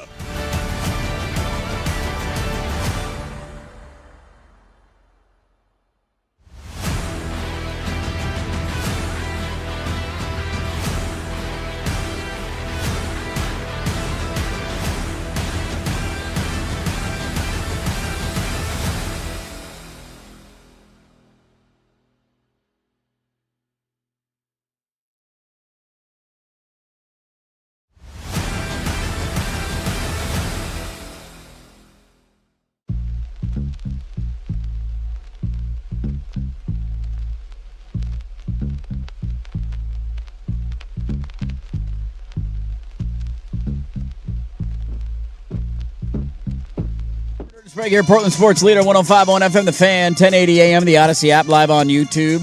Ooh, I like it. Good morning, everybody. Hope your hump days are off to a great start. You got some plans to do some humping today. We got a lot to get to in the final hour of the show. Status story right around the corner, 9:27. We'll get to it in a few moments. Yep. But the dirty poll rolls on. We're inside the top 10. There's a lot to get to with this. I wonder if we ask our guests. Yesterday's Oklahoma-based guest said the best steaks came out of Nebraska. He did, yes. And I thought that was a bit of a hot take because today's guest might say, no, literally our state, this is what we're known for. Aren't there a lot of farms in Oklahoma, too? Do they not got good meat down there? That was kind of a surprising answer. Well, I've been to Oklahoma enough times to say, like, not good meat, bad meat? Bad everything. Well, let's see if our guest agrees. And the number 8 team in the preseason dirty poll this year is the Texas Longhorns. Come on down, Steve Sarkisian. Don't you dare do horns down. I will give your ass a 15-yard penalty. Joining us now, Brad Kellner, Texas Sports, host of the Locked On Longhorns podcast and the host of the Bucky and BK show down there in Austin at Brad Kellner _ on Twitter. Brad, man, thanks for the time this morning. What do we make of somebody from Oklahoma saying Texas doesn't have good beef? Well, first of all, thanks for having me on. Second of all, at least the Oklahoma guest was self-aware enough to know that nothing good comes out of the state of Oklahoma, right? He at least didn't lie to y'all and claim that, oh, they make the best steak and they're the best this, they're the best that. Credit to him for at least being smart enough to realize that. But I'm going Texas over Nebraska every day and twice on Sundays with literally everything in the world. Maybe outside of corn. I'll give them corn, but everything else that's ever been produced, give me the Lone Star State over Nebraska any day. Well, I'm glad we've settled the food matters. Now let's get to the real stuff. Is Arch Manning struggling in camp? I keep reading the internet, and some people seem to suggest he's not having a great camp. Is that a good note on Texas's defense? Is this overreaction on the internet? What are we hearing about Arch Manning? Yeah, I would say it's a combination of both, guys. There are high expectations for the Texas defense. Will Muschamp back here coordinating this defense again, and there's plenty of talent on that side of the football. But I think y'all learned last year, like, whenever Arch plays bad, it's front page news. Whenever Arch plays well, it doesn't always make the cut. So Arch Manning has had a very good camp, but he did underperform, and the entire offense had a bad day in Texas's most recent scrimmage on Saturday. Steve Sarkisian said as much, right? It's not just insiders, people looking for clicks, trying to claim that the offense was bad. The head coach said the offense was sloppy. said it was a bad day for Arch. He used the word lethargic. Not things Texas fans wanted to hear 2 weeks before the first game of the season. But for the most part, Arch has had a very, very good offseason. He obviously has a bunch of shiny new toys to work with. Texas hit the transfer portal pretty hard, so there's plenty of talent around him. So I expect him to be just fine, and I also think this Texas defense has a little something to do with his struggles as well. Yeah, that's a tough part with Cam stuff. I actually agree with the take on Arch, too. Everybody kind of threw him out halfway through the year last year. This guy's kind of a bust. And then he quietly played really good football down the stretch and all of a sudden reminded us of that's why some of the optimism and hype was there. We're talking with Brad Kellner, Texas Sports, host of the Locked On Longhorns podcast and the Bucky BK show down in Austin, Texas. You mentioned their defense, and this has just been a weird one for me in the offseason looking back on the announcement, because when I think of Texas football last year, I think of their defense keeping them in a lot of games. Now, maybe there's numbers and things that you can point out and say that's not 100% accurate because I didn't watch every second of their season. The decision, though, to move on from a D coordinator and bring in Muschamp was a surprising one, because for me, I felt like their issues on the last season were the offensive side of the ball and their inability to protect Arch and maybe run the football when they needed to. What did you make of that move, and are we expecting this defense to truly be elite this year under Muschamp? Yeah, great question. I will say it surprised me, and it surprised a bunch of Texas fans, too, when Steve Sarkisian got rid of Pete Kwiatkowski, who was here for 5 years, right? The entire time Steve Sarkisian was in Austin, he had PK as his defensive coordinator, and the defense was playing really well. Obviously, a huge part of Texas reaching the college football playoff semifinals in 2023 and 2024. So it was an eye-opener when he made that move. There weren't a lot of people calling for the defensive coordinator's head, which typically is what it takes for a change like that to happen. But I will say this, early on last year, yes, the offense really struggled. It was the reason Texas lost to Ohio State in week 1. It was the reason Texas lost that embarrassing game to Florida, and they escaped a couple of other games when the offense didn't really show up. But in the second half of the year, as y'all mentioned, Arch Manning started playing better. The offense figured it out, but the Texas defense sort of fell off a cliff. They gave up 38 points to Mississippi State, 31 to Vanderbilt, 35 to Georgia, 37 to Arkansas in 4 consecutive weeks. Now, Texas went 3-1 in that stretch, so it wasn't the end of the world, but the defense sort of fell off a little bit. The communication on that side of the football wasn't there, and Steve Sarkisian was looking for more aggression. The last defensive coordinator was more of a bend, don't break kind of DC, and again, it worked. I won't bash him too much, but Sark was looking for way more physicality, way more aggression, more chaos on that side of the football, and it's practice, it's camp, but it sounds like to this point he's been very happy with what Will Muschamp has done in those regards since he got back to Texas. Would they fire Sark if they don't make the playoff again? It's a fair question. It's the $11 million question down here. And I don't think the answer is yes. I do think plenty of Longhorn fans would be clamoring for that. And look, if Texas goes 6-6 and misses the playoff, then I think it's a realistic conversation. But if the Longhorns go 9-3 like they did last year and just get left out, then no, I don't think Steve Sarkisian would lose his gig, but needless to say, he'd go into 2027 on a very hot seat, fellas. Interesting. On that note, Sark has had an interesting year because so much of the playoff argument last year was on if we just didn't play Ohio State, we're in the college football playoff. And on the one hand, he's 100% correct. If they play Baylor School for the Blind in week 2 or week 1, whatever it was. Oh, they got to play Florida. And then win that game. But then the other side of it's but yeah, if you just beat Florida, you're also in the playoff. And so I've had this weird back and forth where I understand his gripe in the scheduling conversation. And I want to lead that in asking you this. If I were to ask you to bet on Texas making the playoff if they lose to Ohio State in week 2, would you bet yes? Man, that's a great question. I would bet yes, but obviously that game in week 2 is huge, and Texas has lost to Ohio State 2 years in a row. This is the first time they're favored in that matchup. This is the first time they get that game in Austin. So the Longhorns confident that they can turn the tide against the Buckeyes. I would say yes, but you could tell by the hesitancy and lack of confidence in my voice that I don't feel great about it because obviously the SEC is good. Congrats to the Big Ten for convincing the SEC to go to 9 conference games. That obviously doesn't make life any easier for Texas or anybody else in this league this year. So the Longhorns will definitely have their work cut out for them. You'd like to go into conference play with that margin for error that they did not have last season, but I would say yes, but obviously I'd feel a hell of a lot better if they find a way to take down the Buckeyes in week 2. Let's take money out of this equation because Texas is very well funded, but let's take the TV revenue out of our consideration here. It's been a couple seasons now. Do Texas fans like being in the SEC, or do you look at the Big 12 and, you've got BYU and Texas Tech. Those are fun stories. Arizona State made the playoff a couple of years ago. That's a fun story.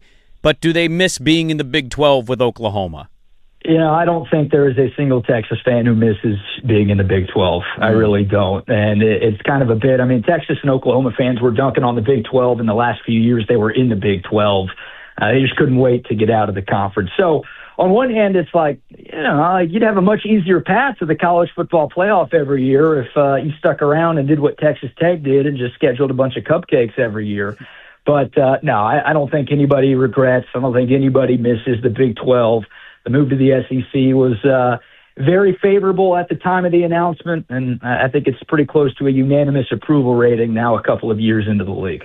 We get that Texas-Oklahoma game every year in the Cotton Bowl, and I'm curious if you can take us behind the scenes of just what it's such a unique thing in college football where you get a neutral site game, the crowd is split 50-50, it's at the Texas State Fair of just what that is like and holding on to that. We've lost so many traditions in this sport. Like you mentioned, leaving the Big 12, some of those great old rivalries. We're dealing with that now. My college football program plays conference games at Rutgers, and I'm like, this doesn't make any sense. That's one of those things that is held true forever. What is that scene like? What is that environment like? For a lot of teams, realignment has ruined some rivalries and taken some rivalries away. But for Texas, they got the A&M game back. They got the Arkansas game back. I know you didn't ask about those two, but that's one of the good things, right? It feels like from a rivalry standpoint, Texas going to the SEC has actually been better. But the Texas OU game you asked about, the Red River Shootout up in Dallas, it's unlike anything that you'll ever be a part of. And I highly recommend, you don't have to have a dog in the fight. If you're just a college football fan or a fan of competition in general, that's a game that you have to go to before you die. Yeah, split at the 50-yard line. One side goes nuts on every play. The other side's ticked off on every play. And sort of what separates, that's obviously a separator right there. But the fact that the game is played at the State Fair of Texas every year. So not only are there 85,000 people inside the Cotton Bowl going nuts, you've got 250,000 people walking around the Cotton Bowl at the State Fair, stuffing their face with turkey legs and better steaks and fried food and funnel cake and all of that. So it's you walk out of normally you walk out of the stadium, you walk to the parking lot, you go home. You walk out of the stadium, there's hundreds of thousands of more fans that are cheering, going nuts throughout the entire day. So, I've been to the Civil War before. Hopefully I don't get canceled for still calling it that. That's a fun atmosphere for that game. But, yeah, it's something different when it's a neutral site. But the element of the State Fair and the split at the 50-yard line, again, if you ever get the chance, heck, just make the chance to get to Dallas for that game before you die. It's one of a kind. Who is the breakout player nobody's talking enough about for Texas this year that's going to catch our eye and be like, damn, this guy, we did not talk enough about him? Yeah, that's a great question. I'll go with the freshman, which is a little risky for a team as talented and as experienced as Texas, but came by the name of Jermaine Bishop Jr. From the state of Texas, one of the most productive high school players that the Houston area has ever seen, was recruited as an athlete, and this guy's the lightest player on the team. He's 166 pounds, and I think they're rounding up with that. And I think, he's lighter than the kickers. But this dude is so unbelievably fast. He was actually working at defensive back some this summer, but he's playing wide receiver. You got the offensive-minded head coach with Steve Sarkisian. You knew he was going to win that battle, but he has been tremendous. An early enrollee, we've heard about him a lot going back to the winter, had a great spring, had a great summer, and has been getting it done every single day in fall camp. And Steve Sarkisian was actually asked about him this past weekend and said, I expect him to have a significant role for this team early in the year. So, obviously, week 2, number 1 Ohio State in town. Everyone's going to be talking about Arch and Cam Coleman and Colin Simmons. There's plenty of superstars, but that might be the moment. Number 4, Jermaine Bishop Jr., the freshman. That's a breakout name to remember for sure. Lighter than the kickers is absolutely a saying that I'm going to steal, so thank you for that. Last one for you. I have them at number 8 in the preseason poll. There's just a little bit of I get it. I see the talent. I understand it. I just need to kind of see it to believe it. Is 8 fair? And does Texas make the college football playoff this year? I think that's way too low. And my guess is y'all are doing some sort of countdown where you're not revealing your top 7 yet. Yes, so correct-amundo. Correct. I might text y'all off the air to hear who your top 7 is, because I don't know how you could find 7 teams that are better than Texas. I think that's a little low. Look, I understand Texas underachieved last year, maybe there's some buyer's remorse for people who are super high on the Longhorns in 2025 and were obviously let down by Texas missing the college football playoff.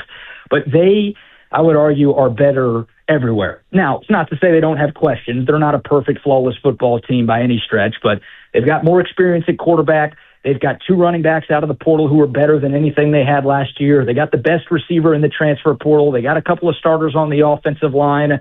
They've got all sorts of studs on defense, and that is some impact players there too. So just from a sheer talent and experience perspective, I think this Texas team is a lot better than the one last year. And again, they were 9-3 last season. They barely missed the college football playoff. There were a lot of folks thinking they had a strong case to get in. So I expect Texas to make the cut. I think the Longhorns are a legit national championship contender. I've got Oregon in my top 4 too, but I think Texas is a top 4 team going into this season. Well, I as a co-host was also a little surprised to see Texas where they were at, and we can text you on the side to let you know. We're trying to unveil it day by day. But yeah, I was with you I was a little surprised to see where he had Texas, but I think part of the thing, and I'm just speaking for him, and I hope I'm speaking correctly, I think part of it is just, part of this is the coach, right? Like out here, Dan Lanning has ended his season, the last 2 seasons, getting embarrassed on the national stage in the playoff, and a lot of people are like, you got the talent, what's happening here? Where's the disconnect? But he's only lost 1 game that he shouldn't have, and that was his first year against Oregon State. He takes care of the teams that he should. Texas lost to Florida last year, who was abysmal, fired their coach, and lost their quarterback. I guess what I would ask is, what about Sark makes you feel uneasy about his coaching? Because right now, for Oregon fan, it is Dan Lanning not getting blown out in a playoff game, facing a team for the second time. What is to you Sarkisian's kryptonite as a coach that does leave you concerned and maybe leaves Texas coming up a little short of expectation? I think the answer to that is Ohio State and Georgia. Right, Texas is 0-4 against those, 0-5 against those teams in the last couple of years. So, yes, the Florida game hurt. Obviously, that's one that sticks out with everybody. And it's a little different for Steve Sarkisian because Sark was 5-7 in his first year in Austin, and then he was 8-5 in year 2. So you can go back through his entire tenure and find a couple of games that he lost that he probably shouldn't have lost. But for years, like in that transition period where Texas was like, we knew they were going to the SEC, but they were still in the Big 12. Longhorn fans heard for years that Texas had no chance in the SEC. And you guys aren't winning the Big 12 every year. How do you expect to come to maybe the deepest conference in college football? At the time, it was regarded as the best in college football. How do you expect to come into this league and compete? Sark's 13-3 in 2 years in the SEC. 2 losses to Georgia and the embarrassing one to Florida. So I think there are less Longhorn fans worried about that random loss and more of them worried about Ohio State. Like, those are the teams that you have to beat likely to win a national championship. So when you go up against the best of the best, do you have a coaching advantage on the sideline, or are you going to get out-coached and are you going to come up short in a game like that? I think that's the biggest question with Steve Sarkisian. If he truly is an elite college football coach, he's got to find a way to beat some of the best college football coaches around the country more than he has. Yeah, it's a comparison that him and Lanning have in common. That idea of, the Florida loss, obviously kind of the outlier there, but the idea of not, like, you're in a good spot, but it's also a frustrating spot because you just can't quite get over those last 2 hurdles that you need to get over, and they've been very similar in that regard. Brad Kellner covering Texas, the host of the Locked On Longhorns podcast, the Bucky BK Showdown in Austin, at Brad Kellner _ on Twitter. Awesome insight, great preview, man. We appreciate the time, and hopefully we can do this again soon. No doubt. Anytime, guys. Enjoy the season. Appreciate y'all having me on. Absolutely. There you go. Brad Kellner of Texas Sports. Good stuff from Brad there. I love the shot. I love pushing back, dude, at the end, too. Like, hey, you disagree with the ranking? Disagree with the ranking, baby? Well, was I wrong there of, like, there's probably other elements. Maybe you don't trust Arch to the full extent, but, like, I think some of this has to do with the coach. Does it not for you? It absolutely does. Yeah, it absolutely does. In the Florida loss, him coming into me, you and I can agree or disagree to whatever degree on schedule stuff. And I've always just maintained, don't lose to Florida, and who cares about Ohio State? You're not wrong. If Oregon loses a big non-conference game to the likes of an Ohio State and then misses the playoff because they lose to Maryland, right? Don't lose to Maryland. You can't blame the non-conference game. Don't lose to Maryland. Don't lose to Maryland. Him coming into the media days and saying that, there's an element for me that's like, they're so talented, they'll probably overcome this. Also, why are you still talking about this? Move the hell on. Yeah, you got a big opportunity. You got a loaded roster, maybe the best in college football, a returning quarterback with a ton of experience. Why are you talking about your non-conference tilts from a year ago? Agreed. You came up short. Stop politicking it and Yeah, shut up and move on. It is. I can't remember who had the take. Somebody had a take recently, and I was like, man, it's crazy to say, but I kind of agree with it. And it was the idea of if you look at the schedules that each of them have after that game, the loser of the Texas-Ohio State game will not make the college football playoff. It was George Rice. Is that who it was? Thank you. Whoever he has, he I said love. on three. You look at and then you look at the schedule. So Ohio State's is brutal. Here's Texas. So they play Ohio State. They get them at home in week 2. Yeah. So let's say you lose that game. Mm-hmm. 2 weeks later, you go on the road to Neyland Stadium. Now it's true freshman quarterback. Like who knows, right? Yep. Then you get Oklahoma. Mm-hmm. I have to mention Florida because you couldn't beat them last year, but you get them at home now. Then you get Ole Miss at home, then Mississippi State, then you go on the road to Missouri, on the road to LSU, Arkansas, who should suck, and then close at A&M. Can you run the gauntlet There's not 4 or losing 5 2 of those there. games, right? Tough. Like there's a really challenging schedule. And Ohio State's is the same way if they are to lose that game in week 2 to Texas, where they then have to go on the road. Let me pull it up quickly, and then we'll go here because I know we got Statter's story. Yeah. After that game, they go to, here it is. So it's not tough for a while. Kent State, Illinois. Then you go on the road to Iowa, which can be a meat grinder. Maryland at home. And then you have back-to-back on the road at Indiana, on the road at USC before coming home to play Oregon. Mm-hmm. At Nebraska at the end of November. Should be a win, but, I guess. And then Michigan in the final game of the season of just the idea of whoever loses that. I heard that, Rice, thank you for reminding me of that. It's a great point. I don't know if I fully agree, but it's I love the take, though. It's a strong argument because it happened to Texas last year. And to your point, don't lose to Florida and you're in. Can you avoid that landmine somewhere on your schedule? So I heard him say this yesterday because I caught a little bit of it, which is why I pulled the cut. And I would like to say this, if we can get him this year, like Pate, he made the argument the 12 team is going to eliminate the pressure of the regular season. And I've always thought that's just outlandish to me. You always care about every game the way you do in the NFL when your team's 11-6. You're always going to care, right? It's a once-a-week event. College football is giving us the exact same thing here. All the people that were doomsdaying about, the expansion is going to kill the regular season. Really? Because people have the take that if you lose the second week of the season, you're not going to make the playoff. I don't know if it's accurate, but it's enough to look at the schedule and go, holy crap, dude, are we going to be able to get through this? You got to walk a tightrope the rest of the day. Because the rest of the season. 3 wins feels a little defeating in terms of making the playoff. I'm with you there, man. Good stuff on the Texas preview. They are number 8. Who's number 7? Find out tomorrow. It is time for Statter Story, and that is next on The Fan.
Allen Sports Desk, a Sports Center update on the Fan Sports Network, 105.1 FM and 1080 AM.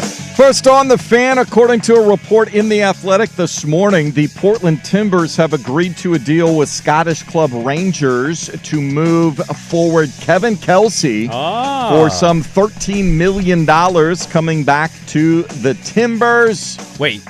We get the player and the money? No. Oh, we move Kelsey, our player to the yes. Scots. Yes. Why are we moving? If we just needed the cash, what are we doing it for? Well, apparently they're stockpiling cash now. It opens up another roster spot for younger players. How about Erling Haaland? Let's go get him. So we'll see. They've raised $35 million in outbound sales. Vivander, Santi Moreno, David Ayala in recent years. But they still are reluctant to go back to Europe to get their version of Zlatan or somebody like that. Interesting. Happy National Dog Day to everybody today. Man's best friend, woman's best friend. More about National Dog Day coming up in Statter Story. Ooh. I like that. I didn't look up any numbers. Here's a fun dog story for you. Yesterday, driving home from the grocery store with my two kiddos, we saw a dog running near 212, which is a very busy highway. Guy chasing, and I was like, was that dog on a leash extended out? We get home. We start unloading the car. Dad, the dog ran past our house. Another guy kind of following in the car to grab it. It's in like a cute little pajama set. What? We almost got another lost dog. It didn't come to us. We called it, saw it behind a gate. You're trying to get him, yeah. Well, we wanted to, it had a tag. Yeah, like let's figure out whose dog this is. We went back to the gate later that day. It never came back, and I'm afraid it's been eaten. But who knows? But it was really sad. Dude, my dog for the first time, we were in Sun River, whatever that was, 2 weeks ago. Dude, at the park, first night we're there, never done this. He's nearly 10 years old. Just started sprinting after somebody. Leash off at the park, playing around. He saw somebody running on like the bike trails through the little park area in Sun River and just I had to like dead sprint to go catch him, which is a lab. You're not going to catch him. Right? Eventually, I finally, I was screaming to stop, would not stop. Then he figured out whoever he was chasing was not the person he thought it was and just stopped. We gave this earlier. You used it, but I'm going to use it again nonetheless because it's arguably the greatest day in music history. Dolly Parton, R.I.P., wrote Jolene and I Will Always Love You on the same day. And the story of her hearing I Will Always Love You is a hilarious one where she was driving, heard it on the radio, and then she had to pull over because she thought she was going to get into an accident because she knew Whitney was going to do it, but she hadn't heard the rendition yet. And then she heard it and it moved her so much that she had to pull over to the side of the highway while driving. There you go. Your update on the George McCoy at Warren Allen Sports Desk. Don't call your mom. Call George McCoy at warrenallen.com. This is the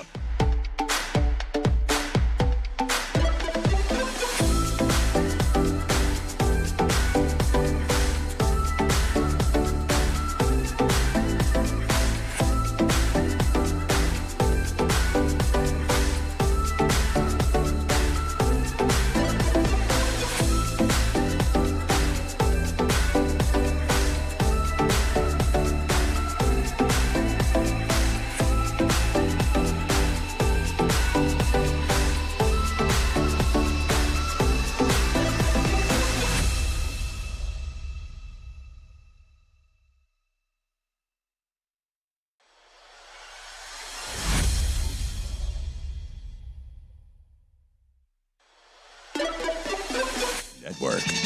That's right, folks. It is Statter Story time on your Wednesday. Hello, everybody. Welcome into Statter Story. Jeez, oh, Pete. We got to turn the bird a little bit running against it, so I'll just go ahead and tee us off here. Your number right out of the gate is 35. 35. Let me go to my ding and buzzer page here. Is it the number of career touchdown passes from one Arch Manning going into a year with big expectations? 35 career touchdown passes. Or is it where the state of Oregon ranks in terms of the hardest working states in the union? We're probably worse than that. I'm going to say this is a stat. Okay. Yeah, well, as a state, though, there's a lot of people in rural Oregon. Ooh, the real Oregonians. Timber industry, fishing industry, all of that sort of stuff. I don't think anybody works in the city of Portland. Everybody's at coffee shops all day. I go to Costco at 11 a.m. What do you There's do? nobody at work. Now, to it's be fair, crazy. I'm also there, but rush hour is starting at 1:45 in the afternoon now, every day. It's going to get worse here in a few weeks. I will go Story. Okay, so Sprague stat. Swag story. The irony of this is I wanted to use an Arch Manning stat because we were doing Texas today. And the number ended up, I was going to do total touchdowns, and it's the exact same number. Arch Manning has 49 career total touchdowns, and we are the 49th of 50 hardworking states in America. I tried to tell you. The hardest working states include South Dakota, where 6.5% of the workforce have multiple jobs. Ugh. Right. Also has the 5th lowest share of idle youth, which are people between 18 and 24. And yeah, Oregon not looking great. We logged some of the lowest numbers in terms of hours worked per week, followed only by Rhode Island, Vermont, and Utah, and also had one of the lowest employment rates compared to other states. Oregon's unemployment rate 5.2, California's is 5.1, Nevada 5. South Dakota has the lowest unemployment rate in the union at 2%, followed by North Dakota at 2.2. So we're a bunch of lazy bastards. Yeah. There's other categories we rank bad in that I care more about than that. Tend to agree with you. All right, your number. 860. 860. Is it? Big number. The total receiving yards from one Christian McCaffrey last year, which would put him ahead of Drake London, Jalen Waddle, DK Metcalf, T. Higgins, Jacoby Myers, Devontae Adams? Or is it the amount of original Nintendo video games that were stolen from a man who had collected them and was 3 away from the full collection of all Nintendo video games, who intended to sell them and give the money entirely to his grandchild? Oh my God. I'm going to go stat. I know he had a good year receiving. Maybe I'm miscalculating. That's the original Nintendo. Did we have 860 games for the original Nintendo? Maybe we did. I'm going to go stat. Give me stat. Okay. I'll go stat as well. Stat as about well? right for CMC. Okay. There you go. You both would be incorrect. He actually had more. He had 900. Close to 1,000 again. 24. He was close to 1,000. Remember, he had over 400 touches last year. He finished ahead of Drake London, Jalen Waddle, DK Metcalf, T. Higgins, Devontae Adams, Ladd McConkey, Michael Pittman, amongst NFL wide receivers in receiving yards last year. You know, this is a story, sadly. A man in Puyallup, no doubt. Puyallup? Puyallup. Do the Puyallup. All-time dumb town name. Yeah. Minute I heard it first time in my life, I was like, what a why are the stupid state town fairgrounds there? I've never figured that Have you one been out. to that? Yeah, we in college. My family up there used to brag about their state fair. Do Like, we gotta the go. Puyallup. Yeah. My family lives in Puyallup. Anyways, a man in Puyallup, delightful people, terrible town name. He had been collecting original Nintendo video games. He had collected 860 games. Wow. He was 3 games away from having completing the entire NES library. Wow. And people who estimate said if he would have completed the set, it would have been worth $100,000. He was going to give all of the money to his grandchild for either college or post-high school life, but somebody broke into his home while him and his family were out of town and stole the entire collection. That's horrible, dude. I hope they find that person. I do too. Well, they won't. I actually more hope, and I'm not a big fan of it, but this is where I like it. I hope some GoFundMe. See, somebody needs to set something up. You know, everybody give 100,000 people to give $1 each so we can get at least to the money so he could have completed and done what he wanted to do. That's horrible, dude. Horrible. All right, your final number is 23. Is it the number of goals scored by one Kevin Kelsey in all competitions during his run with the Timbers the last 2 seasons? Or I almost said, who's Kevin Kelsey? Literally just did the update about I thought you were a footy guy, man. I thought you're footying over there. What's the matter with you? Nottingham Forest is not looking good right now, right? Where's your footy fandom? They were better than Tottenham in the opener. That was embarrassing. We lost 1-0, and then Leeds beat us again yesterday, 2-0. We haven't scored a goal in 2 matches. Or Is it the percentage of men in a recent survey who said they would prefer to spend time with their dogs than go on a date? It is National Dog Day. Is it 23 is your number? Yes. This is a stat. This is a stat. And I'll tell you why, Andy. After the break. Coming up next. right. It's a stat because this percentage is higher in men that would rather hang out with their dogs than date. I've never heard of the player before. I don't know if he's any good or not. I don't even know how to contextualize 23 Travis goals. Is that a Kelce, lot of Kevin goals? Kelce. Is that good goals? Is that a high number of goals? I can't even begin to comprehend all those numbers, so I'm going to lean on you. Give me stat. God, you're an idiot. Kevin Kelce, 19 goals in all competitions for the Timbers the last 2 seasons. This poll's a lie. 40% of men would rather be with a dog than go on a date. 23%, nearly a quarter of men would prefer to spend time with their dogs than go on a date. For women, it's 39% would prefer spending time with their dogs rather than going You know on what? a date. Don't blame them. I am I don't one. either. I know. Yeah. I get it. Yeah, that's not that fun. Yeah, well. I'd rather be with my dog, too. So, National Dog Day. The biggest dog-loving states, according to this, California, number 1. That's just because of people. New Yeah, York, people. Washington, This is number cheating. 3. These are cheating. I don't know where Oregon is. They Washington did not can make the count. top 10. I'll allow Washington. Washington counts. California's just cheating. There's just too many people. New yeah. York is just cheating. Tennessee, Florida, Massachusetts, Texas, Missouri, Ohio, and Arizona are your top 10. I'm surprised there's not a Dakota in there or a Montana, like hunting. I think Yeah, the hunting, service right? dog, Like- or like not service dog, but you get my Yeah, service yeah, on the yeah, farm, yeah. I Right. guess, to a certain extent. Oregon, 68% is the dog-loving rate. Can I say something real quick? There's I was going to say a lot of this cat people in fuck Oregon. date. Yeah, we got a lot of cat people in Oregon. Cat people. I am always really surprised when I know somebody's a dog lover and then opts to no longer do dog.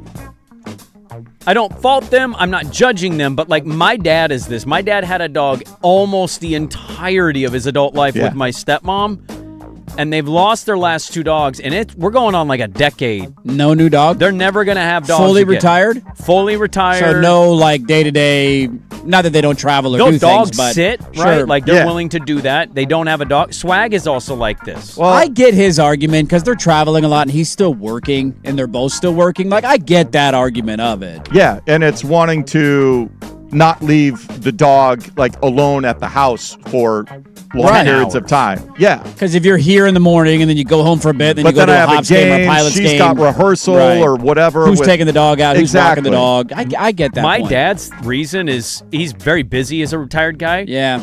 His reason is legitimately I can't emotionally handle the There's end that anymore. too. I get that, man. I get that. I think it'll be, not that it makes it any easier.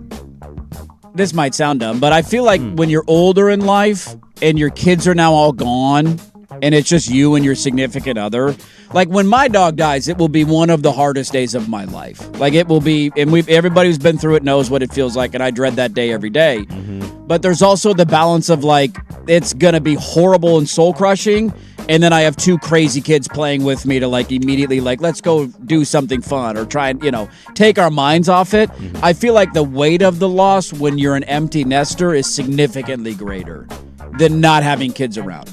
Fair point. They lost their 2 dogs when the kids were all Like that's largely it, right? And now if I, so I just, yeah, when my parents got into it, because our family dog died, and they asked, hey, if something before they got a dog, they wanted to check with me if I will take the dog if something happened. Like, are you okay taking the dog? Because my parents are older. Well, because you don't want to just have a dog. Have go a to dog, and pound then or right. So something, they're yeah. like, and I was like, of course, we love their dog, but they checked with that too. Of like, hey, what if something happens to us? Somebody got to take that dog off your hands. There you go. Sadder story every Wednesday at 9:27. Always makes you think, always makes you wonder, makes you smile, makes you cry. That's why we love this segment. Let's wrap it up on a Wednesday. We'll do it next on the Fame.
Well, last one for us today on a Wednesday.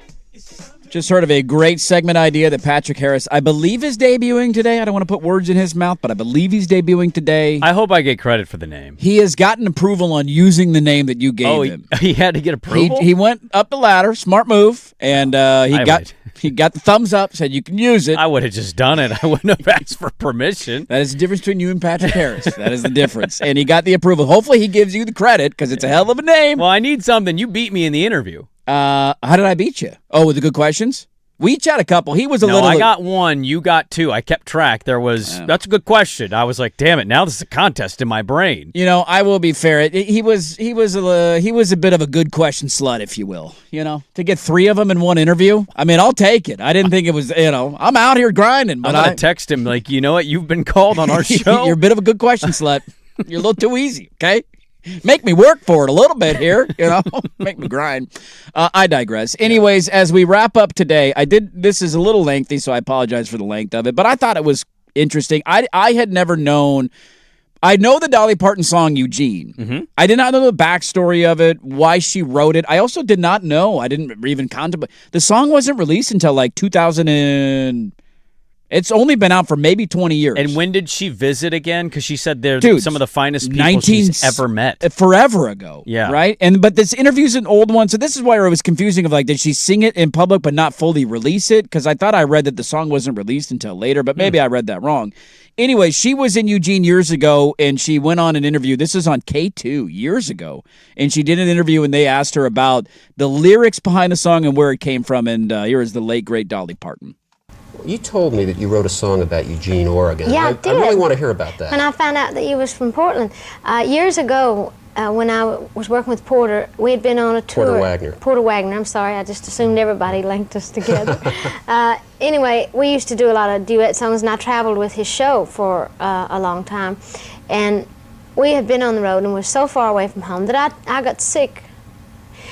I was bad sick. It was in the dead of winter, and I was the only girl on the road, and I didn't really want anybody to have to take care of me. I was kind of embarrassed for, you know, when you're sick, you don't like people to see you sick. One night we were in Eugene, Oregon, and Coat of Many Colors was a pretty big record then. And so I told Porter, I said, I want to start seeing if I can get dressed today, and I'm going to go out on stage tonight. So I went out on stage, and I was so weak that when I came out, he had told him that I was sick, but I wanted to come out, and so I got a standing ovation. And so I started to sing Coat of Many Colors, and they stood up again, and I just started crying because I was so touched by it, and it was like a friend from home or something. And so that night after the show, I wrote a song, and it said something about Eugene, Oregon. I'll remember you for the rest of my life. I won't forget how good you've been to me, and I won't be forgetting all the kindness that you showed to a homesick country girl a long, long way from Tennessee. And it says, tired and weary and feeling low, and among strange people I didn't know, a long, long way from home and a long time gone. But Eugene, Oregon, you were kind. The love you gave was genuine. You gave me inspiration and the strength to carry on. And it goes on into, you know, the only way I could thank you was to sit down and write you this song. That's lovely. I had never, I've never heard it, and I'm very surprised and touched to hear that Oregon people are like that. Now I'm about to cry again. So she wrote the song in 1972 after the concert at the Lane County Fairgrounds. The song was not officially released until 2009. That's interesting. I wonder what the Isn't that funny? And this was an interview in 1980, and they knew about this because he was like, you wrote a song about Eugene, but she hadn't released it at the time of the interview. In 1980, she had written it 8 years earlier. And so, yeah, it was not released until she released a 4-CD box set called Dolly in 2009. It was one of the songs on that 4-CD box set. So, look, an all-time legend. We talked a lot about her on the show today, rightfully so, and a very fun and cool local connection of a song that I believe a lot of Oregon's bands will play after, like they still play it at games and the tune to it and all that. If you're Oregon, are you not pulling that part she just cited on the interview? Are you not pulling that as part of something during a football game? If we're going to do Grateful Dead unis, should Oregon do Dolly Parton jerseys this year, and what would they look like? Bigger shoulder pads in the front. I think they'd look great. I think